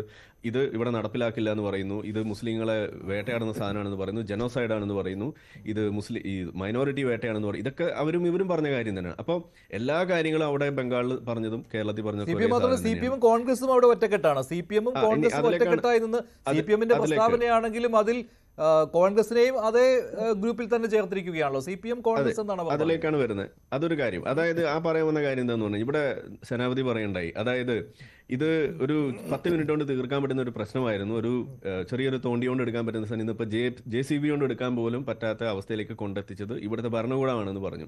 അതിന് ഉത്തരവാദി ഇവിടുത്തെ CPM ആണെന്നാണ് പറഞ്ഞത്. എനിക്ക് സേനാപതിയോട് ചോദിക്കാനുള്ളത്, അങ്ങനെ ഒരു JCB കൊണ്ട് എടുക്കുന്ന പരിപാടിക്ക് വേണ്ടിയിട്ട് ഇവിടെ ഒരു എന്താണ് പ്രമേയം പാസ്സാക്കാൻ വേണ്ടി വന്നപ്പോൾ അതിനെ അനുകൂലിച്ച ആളുകളല്ലേ നിങ്ങൾ കോൺഗ്രസ്സുകാർ? അപ്പം നിങ്ങളും കൂടിയല്ലേ സത്യത്തിൽ ഈ പറയുന്ന JCB കൊണ്ട് എടുക്കുന്ന പരുവത്തിലേക്ക് ഈ സാധനത്തെ കൊണ്ടെത്തിച്ചത്? എന്നിട്ട് പിന്നെ ഇരുന്നിട്ട് അത് CPM ആണെന്ന് പറയാൻ നിങ്ങൾക്ക് എങ്ങനെ സാധിക്കുന്നു എന്നുള്ളതാണ് എനിക്ക് ചോദിക്കാനുള്ളത്. അപ്പം നിങ്ങൾ രണ്ടുപേരും തമ്മിൽ വലിയ വ്യത്യാസമൊന്നുമില്ല. ഈ പറയുന്ന സാധനത്തിൽ ഈ ഒരു ഭീതി വ്യാപാരം നടത്തുന്ന കാര്യത്തിൽ മമതാ ബാനർജി ആയാലും ഇവിടുത്തെ പിണറായി വിജയൻ ആയാലും ഇവിടുത്തെ കോൺഗ്രസ് ആയാലും എല്ലാവരും എടുത്തത് ഒരേ പണി തന്നെയാണ്. അതിപ്പോൾ ഈ വിഷയത്തിൽ നിന്ന് മാത്രമല്ല, ഈ പൗരത്വ ഭേദഗതി അതിൻ്റെ സമയത്ത് CAയുടെ പ്രക്ഷോഭത്തിലും ഇത് തന്നെയല്ലേ നിങ്ങൾ മുസ്ലിങ്ങളെ അടിച്ച് പുറത്താക്കുമെന്ന് പറഞ്ഞിട്ട് നിങ്ങളല്ലേ ഇവിടെ നുണ പറഞ്ഞിട്ട് ആളുകളെ പറ്റിച്ചത്, മുസ്ലിങ്ങളെ പറ്റിച്ചു. അപ്പം ഞാനിവിടെ വീണ്ടും പറയാണ്, ഇവിടെ കേരളം കത്തിയിട്ടില്ല. എന്തുകൊണ്ട് കത്തിയില്ല? ഇവിടുത്തെ മുസ്ലിങ്ങളുടെ ജാഗ്രത കൊണ്ട് തന്നെയാണെന്ന് ഞാൻ പറയുള്ളൂ. അവരിൽ ഒരു വലിയ വിഭാഗത്തിന് ഇത്തരം എന്താണ് വയലന്റ് ആയിട്ടുള്ള സംഗതികളെ അത് നടത്തുന്ന ആളുകളെ തിരിച്ചറിയാനുള്ളൊരു ചെറിയ കഴിവെങ്കിലും കേരളത്തിന് വെളിയിലുള്ള മുസ്ലിങ്ങളെ വ്യത്യാസം ഇവിടെ ഉണ്ട്. അതിനുള്ളൊരു സാമൂഹിക സാഹചര്യം ഇവിടെ ഉണ്ട് എന്നുള്ളത് നമ്മൾ അവരെ വിശ്വാസത്തിലെടുക്കണം ആ ഒരു കാര്യത്തിൽ എന്നാണ് എനിക്ക് അവിടെ പറയാനുള്ളത്. അത് നമ്മൾ മനസ്സിലാക്കുക. എന്നാൽ അതിൽ കുത്തിത്തിരിപ്പ് ഉണ്ടാക്കാൻ വേണ്ടി വരുന്ന ആളുകളെ കൈയഴച്ച് സഹായിക്കുന്ന പണി ഈ ജമാഅത്ത് ഇസ്ലാമിയെ കൂട്ടുപിടിക്കുന്നതായാലും SDPI കൂട്ടുപിടിക്കുന്നതായാലും അവർക്ക് വേണ്ട എല്ലാ ഒത്താശ ചെയ്യുന്നതിൽ ആ ഭീതി വ്യാപാരം തുടക്കമിട്ട് കൊടുത്തുകൊണ്ട് അവർക്ക് അതിനുള്ള ആയുധം കയ്യിലേക്ക് വെച്ച് കൊടുക്കുന്ന പണി അത് തന്നെയാണ് മമതാ ബാനർജി ചെയ്തത്. അത് തന്നെയാണ് ഇവിടുത്തെ കോൺഗ്രസ്സുകാർ ചെയ്തുകൊണ്ടിരിക്കുന്നത്. അത് തന്നെയാണ് ഇവിടുത്തെ CPM ചെയ്തിരിക്കുന്നത്. അവിടെ പിന്നെ നിങ്ങൾ അങ്ങോട്ടും ഇങ്ങോട്ടും മാറി നിന്നിട്ട് ഞാനല്ല അവനാണെന്ന് പറയുന്നതിൽ അത് വലിയ കഥയൊന്നുമില്ല. അത് കുട്ടികൾ കളിക്കുന്ന പോലെ എനിക്ക് അതിനകത്ത് തോന്നുന്നുള്ളൂ. അപ്പോൾ അതൊന്നുമല്ല നമ്മളിവിടെ ഇതിനകത്ത് യാഥാർത്ഥ്യം അത് പറയണം. അതന്നെ ഞാൻ തുടക്കത്തിൽ പറഞ്ഞു. മിഷൻ 2047 അത് നിങ്ങൾ ശരിക്കും പഠിക്കുക. എന്താണ് അവരുടെ ഉദ്ദേശം എന്ന് പറയുക. അത് നിങ്ങൾ പോപ്പുലർ ഫ്രണ്ടിനെ നിരോധിച്ചതുകൊണ്ടോ അല്ലെങ്കിൽ ആ ഡോക്യുമെന്റ് എടുത്ത് തീയിലിട്ടതുകൊണ്ടോ അത് തീരില്ല. ഇസ്ലാമിക രാജ്യമാക്കുക എന്നുള്ളത് അത് ഈ പറയുന്ന ജിഹാദികളുടെ ഒരു ലക്ഷ്യമായിട്ട് മാറിയ ഒരു സാധനമാണ്. അതിപ്പോൾ നിങ്ങൾ ഏത് ലോകത്ത് പോയാലും അത് അങ്ങനെ തന്നെ. അത് ഇന്ത്യ എന്നോ അഫ്ഗാനിസ്ഥാൻ എന്നോ പാകിസ്ഥാൻ എന്നോ വ്യത്യാസമില്ല. ഏത് അങ്ങാടിയിൽ പോയാലും അത് തന്നെയാണ് അവർക്ക് പറയാനുള്ളത്. അതാണ് നമ്മൾ ഓരോ അങ്ങാടിയിലും കണ്ടുകൊണ്ടിരിക്കുന്നത്. അപ്പോൾ അവിടെ അത് നടപ്പിലാക്കാൻ ബംഗ്ലാദേശിൽ നിന്ന് വന്ന ആളുകൾ വേണമെന്ന് പറയുന്നതിനോട് നമുക്ക് യോജിപ്പില്ല. കാരണം ഒരു ബംഗ്ലാദേശി ഇല്ലെങ്കിൽ പോലും ഇവിടെ ഇസ്ലാമിക രാജ്യമാക്കാനുള്ള പ്രവൃത്തി ഇവർക്ക് ചെയ്യാൻ കഴിയും. അതാണ് നമ്മളിവിടെ പറയുന്നത്. കാരണം ഒരു എക്സ് മുസ്ലിം എന്നുള്ള രീതിയിൽ നമുക്കതിനകത്ത് അത്രയെങ്കിലും ഞാൻ പറയണ്ടേ. കാരണം എന്താണ്, ഇസ്ലാം മുന്നോട്ട് വെക്കുന്ന ആശയം അത് തന്നെയാണ്, ഇസ്ലാമിക രാജ്യമാക്കുക. അതിൻ്റെ ഈ പോപ്പുലർ ഫ്രണ്ടിൻ്റെ ഈ ഡോക്യുമെന്റ് ഞാൻ എടുത്തു പറയാൻ കാരണം അതിനകത്ത് കൃത്യമായിട്ട് എഴുതിയിട്ടുണ്ട് എങ്ങനെയാണ് ഇന്ത്യ ഇസ്ലാമിക രാജ്യമാക്കുക. അതിന് സ്റ്റെപ്പ് ബൈ സ്റ്റെപ്പായിട്ട് അവർ 3-4 സ്റ്റെപ്പ് പറയുന്നുണ്ട്. അതിൽ ഒരു സ്റ്റെപ്പ് എന്താണ്, നമ്മുടെ രാജ്യത്തുള്ള സിവിൽ ആയിട്ടുള്ള ഇഷ്യൂസ് അത് പൊക്കിയെടുത്തിട്ട് അതിനകത്ത് മുസ്ലിങ്ങൾ വേട്ടയാടുന്നു എന്നുള്ളൊരു ഒരു നറേറ്റീവ് നമ്മൾ പടച്ചു വിട്ടിട്ട് ഇനി അങ്ങനെ നറേറ്റീവ് ഉണ്ടാക്കാനുള്ളൊരു വകുപ്പില്ല എന്നുണ്ടെങ്കിൽ നമ്മളത് മനഃപൂർവ്വം ഉണ്ടാക്കി വെച്ചിട്ട് അത് വെച്ച് മുസ്ലിങ്ങളെ നമ്മൾ നമ്മളുടെ വഴിയെ കൊണ്ടുവരണം. ഇതാണ് അവർ അതിനകത്ത് എഴുതി വെച്ചത്. നിങ്ങൾ എത്ര പേര് അത് വായിച്ചിട്ടുണ്ട്? എന്നിട്ട് നമ്മൾ അത് വെച്ചുകൊണ്ട് ഇവിടുത്തെ SC ST OBC-കാരെ കൂട്ടുപിടിച്ചുകൊണ്ട്, അംബേദ്കറെ കൂട്ടുപിടിച്ചുകൊണ്ട്, ഇവിടുത്തെ കൊടിയെ നമ്മൾ കൂട്ടുപിടിച്ചുകൊണ്ട് നമ്മൾ ഇതിനേക്ക് അവരെല്ലാവരെയും കോർത്തിണക്കിക്കൊണ്ട് നമ്മൾ നമ്മുടെ ലക്ഷ്യത്തിലേക്ക് അടുക്കണം. എന്താ നമ്മുടെ ലക്ഷ്യം? അത് ശരിയാ ഭരണമാണ്. അങ്ങനെ when the final show down comes എന്ന് പറഞ്ഞ് അവർ പറഞ്ഞു വെക്കുന്നത് എന്താണ്? ആ സമയം കോൺസ്റ്റിറ്റ്യൂഷൻ എടുത്ത് മാറ്റിയിട്ട് നമ്മൾ ശരിയാ ഖുർആൻ അവിടെ എടുത്ത് കയറ്റി വെക്കണം. ഇതാണ് അതിനകത്ത് എഴുതി വെച്ചിരിക്കുന്നത്. ഇത് കേട്ടിട്ട് നിങ്ങൾക്ക് ഞെട്ടലില്ല. ഇത് കേട്ടിട്ട് നിങ്ങൾക്ക് ഒരു തരത്തിലും നടുങ്ങൽ നിങ്ങൾ രേഖപ്പെടുത്തുന്ന പോലും. ശരി, ശ്രീ സേനാപതി വേണു, ഞാൻ CPM-ന്റെ വാർത്താ ഗ്രൂപ്പിലേക്ക് തന്നെ വരാം. അവിടെ കോൺഗ്രസിനെയും വ്യത്യസ്തമായിട്ടല്ല CPM കാണുന്നത്. നിങ്ങൾ അവിടെ സുഹൃത്തുക്കളാണല്ലോ. അപ്പോൾ CPM കോൺഗ്രസ് എന്ന രീതിയിൽ തന്നെയാണ് ശ്രീ മുഹമ്മദ് സലീം ആ വാർത്താ ഗ്രൂപ്പിൽ കാര്യങ്ങൾ വിശദീകരിക്കുന്നത്. വികലമായ കാര്യങ്ങളല്ലേ നിങ്ങൾ പറയുന്നത് മുർഷിദാബാദ് കലാപത്തെക്കുറിച്ച്? അതാണ് ശ്രീ ആരിഫ് ഹുസൈൻ പറഞ്ഞത്, അത് കലക്കവെള്ളത്തിൽ മീൻ പിടിക്കുന്ന ഒരു ഏർപ്പാടാണെന്ന്. അല്ല മഞ്ജുഷ, അവിടെ രണ്ട് ഭരണകൂടങ്ങൾ, ഒന്ന് സംസ്ഥാന ഗവൺമെന്റും ഒന്ന് കേന്ദ്ര ഗവൺമെന്റും. അവിടെ ഈ കലാപത്തിന് പിന്നിലുള്ള ശക്തികൾ ആര് എന്നുള്ളത് അത് കണ്ടെത്തണമല്ലോ. അത് കണ്ടെത്തിയെങ്കിൽ മാത്രമല്ലേ അത് SDPI ആണോ, അല്ലെ പഴയ പോപ്പുലർ ഫ്രണ്ട് ആണോ, ഇനി വേറെ ഏതെങ്കിലും എന്താ പറയുക ഇന്ത്യ സെക്കുലർ ഫ്രണ്ട് എന്ന് പറയുന്നത്, ഇതാരാണ് ഇതിന് നേതൃത്വം കൊടുക്കുന്നത്? വളരെ പെട്ടെന്ന് തന്നെ സ്പോണ്ടേനിയസ് ആയിട്ട് ഈ കലാപം ഒന്ന് വ്യാപിക്കുന്നു. ആ കലാപം വ്യാപിച്ചതിന് ശേഷം അത് എന്താ പറഞ്ഞ ഒരു പ്രത്യേക സമുദായത്തിൽപ്പെട്ട ആളുകൾക്ക് നേരെ ഇത് നടക്കുന്നു. അപ്പം ഇവരുടെ ലക്ഷ്യം ഇവിടെ സൂചിപ്പിച്ചതുപോലെ, മോഹൻ വർഗീസ് സാർ പറഞ്ഞതുപോലെ, അതൊരു സാമുദായിക ധ്രുവീകരണമാണ്. ആ സാമുദായിക ധ്രുവീകരണത്തിലൂടെ ഇതിന്റെ ബെനിഫിഷ്യറീസ് ആരാണ്? അപ്പോൾ ഇത് വളരെ കൃത്യമായിട്ട് ഇത് അന്വേഷണം നടത്തണം. കാരണം ഞങ്ങള് 47 മുതൽ 77 സിദ്ധാർത്ഥ ശങ്കർ റായി അധികാരം ഒഴിയുന്നവരെ ഞങ്ങൾ ഭരണം നടത്തിയവരാണ്. 77 ശേഷം 2011 വരെ കമ്മ്യൂണിസ്റ്റ് പാർട്ടി. ഒരു കാര്യം ശ്രീ RV ബാബു പറഞ്ഞതിന് അനുബന്ധമായിട്ട് ഞാൻ പറഞ്ഞു, ഈ കാലഘട്ടങ്ങളിൽ ബംഗാളിൽ സാമുദായിക കലാപങ്ങൾ താരതമ്യേന കുറവായിരുന്നു. രാഷ്ട്രീയ സംഘർഷം ഉണ്ടായിരുന്നു. ഞങ്ങളുടെ കോൺഗ്രസ്സുകാരെ ഒരുപാട് പേര്, 27,000 ആളുകൾ രാഷ്ട്രീയ എതിരാളികളെ കാണാതായിട്ടുണ്ട് 35 കൊല്ലത്തെ കമ്മ്യൂണിസ്റ്റ് ഭരണം. പക്ഷേ സാമുദായികമായിട്ടുള്ള സംഘർഷങ്ങൾ കുറവായിരുന്നു. പക്ഷെ അതിപ്പോ വല്ലാത്ത ഒരു രീതിയിൽ, ഭയാനകമായ ഒരു രീതിയിൽ, അതിന് ഈ 2024 പാർലമെന്റ് തെരഞ്ഞെടുപ്പിനോടനുബന്ധിച്ചുള്ള സംഘർഷവും അതും ഒരു എന്താ പറഞ്ഞ അത് ജാതി സംഘർഷത്തിലേക്ക്, പൊളിറ്റിക്കൽ സംഘർഷം എന്നതിനേക്കാൾ ഉപരിയായി ജാതി സംഘർഷത്തിലേക്ക് പോകുന്നത് നമ്മൾ കാണുന്നു. അപ്പം ഇതിന്റെ പിന്നിൽ പ്രവർത്തിക്കുന്ന ശക്തികൾ, ഇത് ആരുടെ ഗുണത്തിന് വേണ്ടിയാണ് ഈ പ്രവർത്തനങ്ങൾ നടത്തുന്നത്? ഇതിന്റെ മോട്ടീവ് എന്താണ്? ഇതിന്റെ ബെനിഫിഷ്യറീസ് എന്താണ്? ഇത് കണ്ടെത്താൻ കഴിയുന്നത് ഇനിയിപ്പോ സംസ്ഥാന ഗവൺമെന്റ് സഹകരിച്ചില്ലെങ്കിൽ കേന്ദ്ര ഗവൺമെന്റ് ആണ്. കേന്ദ്ര ഗവൺമെന്റ് അത് കണ്ടെത്തേണ്ടിയിരിക്കുന്നു. അവിടെ മലയാളിയായ ഗവർണർ, അദ്ദേഹത്തിന്റെ സംഘം പ്രത്യേകമായി അവിടെ പോകുന്നു, അന്വേഷിക്കുന്നു എന്നൊക്കെ നമ്മൾ കാണുന്നു. യെസ്, ഒറ്റ കാര്യമുള്ളൂ. അതായത് ഇവിടെ എന്തൊരു കരുതലാണ് കാണിക്കുന്നത്? ഞാൻ ചോദിക്കുന്നത് ഇത്രയേ ഉള്ളൂ. ഈ കരുതൽ ഇത് മണിപ്പൂരിന്റെ വിഷയത്തിൽ എന്താ നിങ്ങൾ കാണിക്കാഞ്ഞത്? നിങ്ങൾ ഇപ്പോഴും പറയുന്നത് അത് അവിടെ എന്തോ വർഗീയതയാണെന്നല്ല, ഹിന്ദു ക്രിസ്ത്യൻ വർഗീയതയാണെന്നല്ല നിങ്ങൾ ഇപ്പോഴും പറഞ്ഞുകൊണ്ടിരിക്കുന്നത്. അവിടെ നടക്കുന്നത് ഒരു എത്നിക് ക്ലാഷ് ആണെന്ന് നിങ്ങൾക്ക് ഇപ്പോഴും പറയാൻ സാധിക്കുന്നുണ്ട്. അപ്പോൾ എന്താണ് ഇതുപോലൊരു അന്വേഷണത്തിന് നിങ്ങൾ അന്ന് അവിടെ കാത്തു നിൽക്കാഞ്ഞത്? എന്തുകൊണ്ടാണ് അവിടുത്തെ യാഥാർത്ഥ്യം പുറത്ത് വരട്ടെ എന്നുള്ള ഒരു കരുതൽ നിങ്ങൾ അന്ന് അവിടെ കാണിക്കാഞ്ഞത്? ഇതിൽ നിങ്ങൾ ഇതെല്ലാം കാണിക്കുന്നതിന്റെ കാരണം എന്താ? ഒറ്റ ഉത്തരവേ ഉള്ളൂ.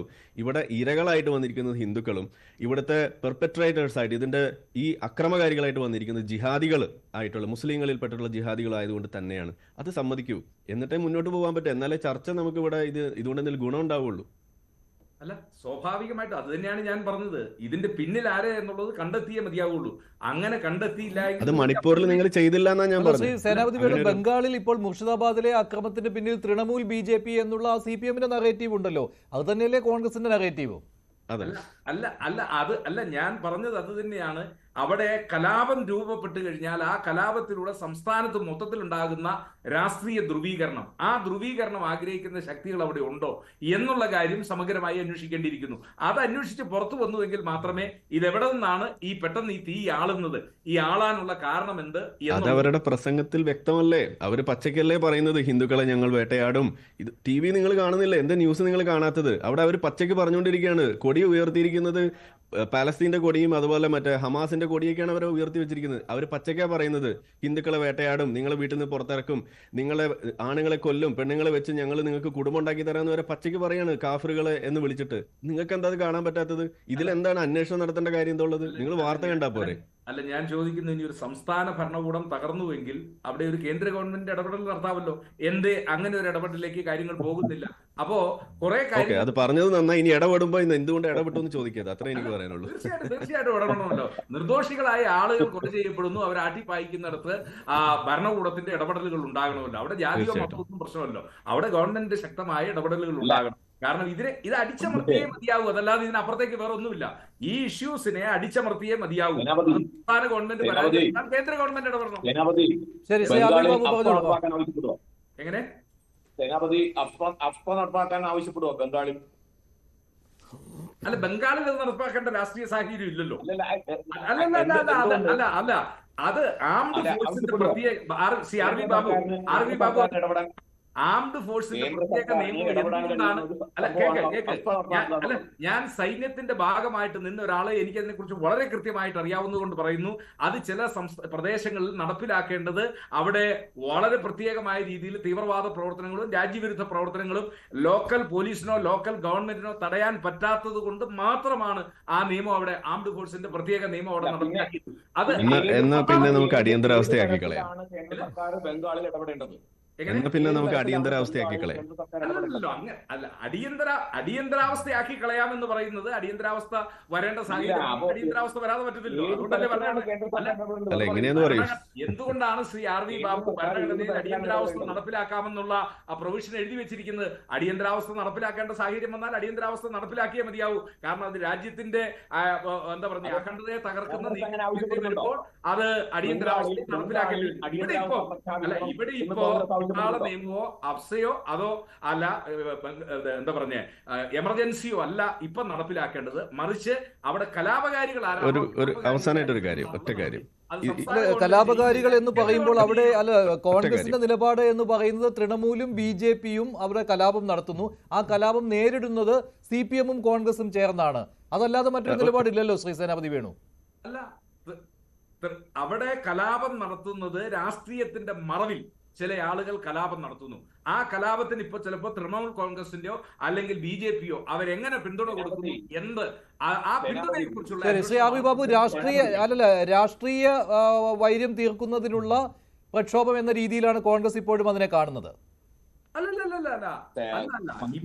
ഇപ്പോൾ അവിടെ നടക്കുന്ന വയലൻസ് രാഷ്ട്രീയത്തിനപ്പുറത്തേക്ക് സേനാപതി യഥാർത്ഥത്തിൽ ഈ കലാപത്തിന് വഴിമരുന്നിട്ട് കൊടുത്തത് മുസ്ലിങ്ങളെ തെറ്റിദ്ധരിപ്പിച്ച്. ബംഗാളിൽ നടക്കുന്ന പ്രചരണം എന്താണെന്ന് അറിയാമോ സേനാപതി? ബംഗാളിൽ മാത്രമല്ല, മുഴുവൻ ഭാരതത്തിലും മുസ്ലിങ്ങളെ നിങ്ങൾ CAA വിഷയത്തിൽ തെറ്റിദ്ധരിപ്പിച്ച പോലെ നിങ്ങളുടെ പ്രസ്ഥാനം, കോൺഗ്രസ് അടക്കുന്ന കമ്മ്യൂണിസ്റ്റ് പ്രസ്ഥാനം തെറ്റിദ്ധരിപ്പിക്കുകയാണ്. എന്താ തെറ്റിദ്ധരിപ്പിക്കുന്നത്? ഈ വഖഫ് നിയമ ഭേദഗതിയിലൂടെ മുസ്ലിങ്ങളുടെ മുഴുവൻ സ്വത്തും കവർന്നെടുക്കപ്പെടും, നഷ്ടപ്പെടാൻ പോവുകയാണ്. ഈ ഒരു വ്യാജ പ്രചരണം, ഈ ഒരു വെള്ളത്തിന് തീപിടിപ്പിക്കുന്ന പ്രചരണം നിങ്ങൾ വ്യാപകമായി മുസ്ലിങ്ങളുടെ ഇടയിൽ നടത്തുന്നതിന്റെ അടിസ്ഥാനത്തിലാണ് സാധാരണ മുസ്ലിങ്ങൾ ഈ പ്രക്ഷോഭത്തിലേക്ക് ഇറങ്ങി തിരിച്ചിട്ടുള്ളത്. യഥാർത്ഥത്തിൽ വഖഫ് വിഷയത്തിലെ വിരകളാക്കപ്പെട്ടവരിലെ ഒരു വലിയ വിഭാഗം മുസ്ലിങ്ങളല്ലേ. 40,952 കേസുകൾ വഖഫുമായി ബന്ധപ്പെട്ടുണ്ട്. അതിൽ 10,000-ഓളം കേസുകൾ മുസ്ലിങ്ങളുമായിട്ടാണ്. അപ്പോ യഥാർത്ഥത്തിൽ ഇരകളാക്കപ്പെട്ട വിഭാഗങ്ങള് ഈ വഖഫ് വിഷയത്തിൽ ഒരു വലിയ വിഭാഗം മുസ്ലിങ്ങളുണ്ട്. പക്ഷെ നിങ്ങളത് മറച്ചു വെക്കുന്നു. നിങ്ങൾ എന്നിട്ട് മുസ്ലിങ്ങളെ തെറ്റിദ്ധരിപ്പിക്കുന്നു. CAA വിഷയത്തിൽ നിങ്ങളിത് പറഞ്ഞില്ലേ, ഇന്ത്യയിലെ മുസ്ലിങ്ങളുടെ പൗരത്വം നഷ്ടപ്പെടും, അവരുടെ ഉപ്പാന്റെ രേഖകൾ കൊണ്ടുവരേണ്ടി വരും, ആ രേഖകൾ ഹാജരാക്കി എല്ലാവരെയും ഇന്ത്യക്ക് പുറത്താക്കും എന്ന് നിങ്ങൾ നടത്തിയ വ്യാജ പ്രചരണം, നിങ്ങൾ നടത്തിയിട്ടുള്ള കടുത്ത ആ വർഗീയ പ്രചരണം, ആ വർഗീയ പ്രചരണമല്ലേ ഇന്ത്യയിൽ ഒരു വലിയ മത ധ്രുവീകരണം ഉണ്ടാക്കിയത്. മുസ്ലിങ്ങളും ഹിന്ദുക്കളും എന്ന് പറയുന്ന തരത്തിലുള്ള ഒരു വലിയ ധ്രുവീകരണം നിങ്ങളുടെ വ്യാജ പ്രചരണം കൊണ്ടുണ്ടായതാണ്. ഞാനൊന്ന് ഇടപെട്ടോട്ടെ. അതായത് റിലീജിയസ് പെർസിക്യൂഷന് വിധേയരാകുന്ന ജനവിഭാഗം, അതിന്റെ അകത്തുനിന്ന് ഒരു വിഭാഗത്തെ മാത്രം നിങ്ങൾ ഒഴിവാക്കിക്കൊണ്ട് CAA നടപ്പിലാക്കിയപ്പോൾ ഞങ്ങൾ അതിനെയാണ് എതിർത്തത്. അത് നിങ്ങൾക്ക് CAA എന്താണ് എന്ന് അറിയാത്തതിന്റെ കുഴപ്പമാണ്. അത് എന്താണെന്ന് അറിഞ്ഞിരുന്നുണ്ടെങ്കിൽ നിങ്ങൾ ഇത് പറയില്ല. കാരണം എന്താണ്, ഇത് നെഹ്റു ലിയാഖത്ത് പാക്റ്റും അന്നുണ്ടായ കരാറിന്റെയും ഒരു കംപ്ലീഷൻ അല്ലേ അവിടെ വെച്ചിരിക്കുന്നത്. അത് ഒരു എൻഡ് പോയിന്റിന് വേണ്ടിയിട്ടല്ലേ അത് അവിടെ വെച്ചത്. അത് മനസ്സിലാക്കാതെ ഇത് മുന്നോട്ട് അപ്ലൈ ചെയ്യാൻ വേണ്ടിയിട്ടുള്ള ഒരു സാധനമാണ്. നിങ്ങൾക്ക് ആദ്യം അറിയില്ല, അതാണ് നിങ്ങളുടെ പ്രശ്നം. ഇവിടെ ഞാൻ ഒറ്റ കാര്യം പറയാണ്. ഇവിടെ എന്താണ്, ഇവിടെ ഈ മുനമ്പത്തെ വിഷയം അത് ഒറ്റ സെക്കൻഡോട്ട് പരിഹരിക്കേണ്ടത് നിങ്ങൾ പരിഹരിക്കുന്നില്ല എന്ന് ഒരു വശത്ത് പറയുന്നു കോൺഗ്രസിന്റെ പ്രതിനിധികൾ. എന്നിട്ട് അവർ തന്നെ ഈ സാധനം പരിഹരിക്കാതിരിക്കാൻ വേണ്ടിയിട്ട് JCB കൊണ്ട് തോണ്ടാൻ വേണ്ടിയിട്ടുള്ള പരുവത്തിലേക്ക് പ്രമേയം പാസ്സാക്കുന്ന ആളുകളായിട്ട് മാറുന്നു. അപ്പോൾ പ്രശ്നം ഉണ്ടാക്കുന്നത് ഒരു വശത്ത്, എന്നിട്ട് അത് പരിഹരിക്കുന്നില്ല എന്ന് പറഞ്ഞ് നിലവിളിക്കുന്ന ഒരു വശത്ത്. ഇതിവിടെ കാണുന്നു. മുൻപത്തെ അതാണ് കണ്ടത്. ഇനിയിപ്പോ ഇവിടെ വെസ്റ്റ് ബംഗാൾ എന്താ കാണുന്നത്, കേരളത്തിൽ എന്താ കാണുന്നത്? മുസ്ലിങ്ങളെ തെറ്റിദ്ധരിപ്പിച്ച് കലാപത്തിലേക്ക് വിട്ടു, എന്നിട്ട് പറയുന്നത് എന്തുകൊണ്ട് അടിച്ചമർത്തുന്നില്ല എന്നല്ലേ നിങ്ങൾ ചോദിക്കുന്നത്? ഇത് എന്ത് തരം വാദാണെന്നാണ് ഞാൻ ചോദിക്കുന്നത്. ഇങ്ങനെ ചോദിക്കുന്നത് ശരിയല്ല. നിങ്ങൾ ചെയ്ത് വെച്ചിട്ടുള്ള ഈ കുഴപ്പങ്ങൾ അത് നിങ്ങൾ ആദ്യം മനസ്സിലാക്കൂ. നിങ്ങളാണ് ഈ മുസ്ലിങ്ങളെ കലാപത്തിലേക്ക് തള്ളിവിട്ടത്. നിങ്ങളാണ് ഈ കലാപകാരികൾക്ക് വാളെടുക്കാനുള്ള അവസരം ഉണ്ടാക്കി കൊടുത്തത്. നിങ്ങളാണ് ഈ ഭീതി വ്യാപാരം നടത്തിയത്. അത് നിങ്ങൾ അവസാനിപ്പിക്കൂ. അത് നിങ്ങൾ തിരിച്ചറിയൂ. ഇതാണ് ഞാൻ പറയുന്നത്. എൻ്റെ ഒരു അപേക്ഷയാണത്. കാരണം ഈ പൗരത്വ ഭേദഗതി ബില്ല് നടക്കുന്ന അതിന്റെ ആ വിഷയത്തിൽ അന്ന് അതിന് അനുകൂലമായിട്ട് നിന്ന ആള് പിന്നെ ഞാൻ തിരിച്ചു മനസ്സിലാക്കിയിട്ട് തിരിഞ്ഞു വന്ന ആളാണ്. എനിക്കറിയാം ഇതിനകത്ത് എവിടെയാണ് ചർച്ചയിൽ പങ്കെടുത്ത എല്ലാവർക്കും നന്ദി. സമയം കഴിഞ്ഞു. അതുകൊണ്ടാണ് ഇന്നത്തെ ചോദ്യം ഇതായിരുന്നു: ബംഗാളിൽ നടക്കുന്നത് വഖഫിന്റെ മറവിലുള്ള കലാപമോ? അതേ എന്ന് 82% പ്രേക്ഷകർ, അല്ല എന്ന് 15%. വേണ്ടി അവസാനിക്കുന്നു. നന്ദി.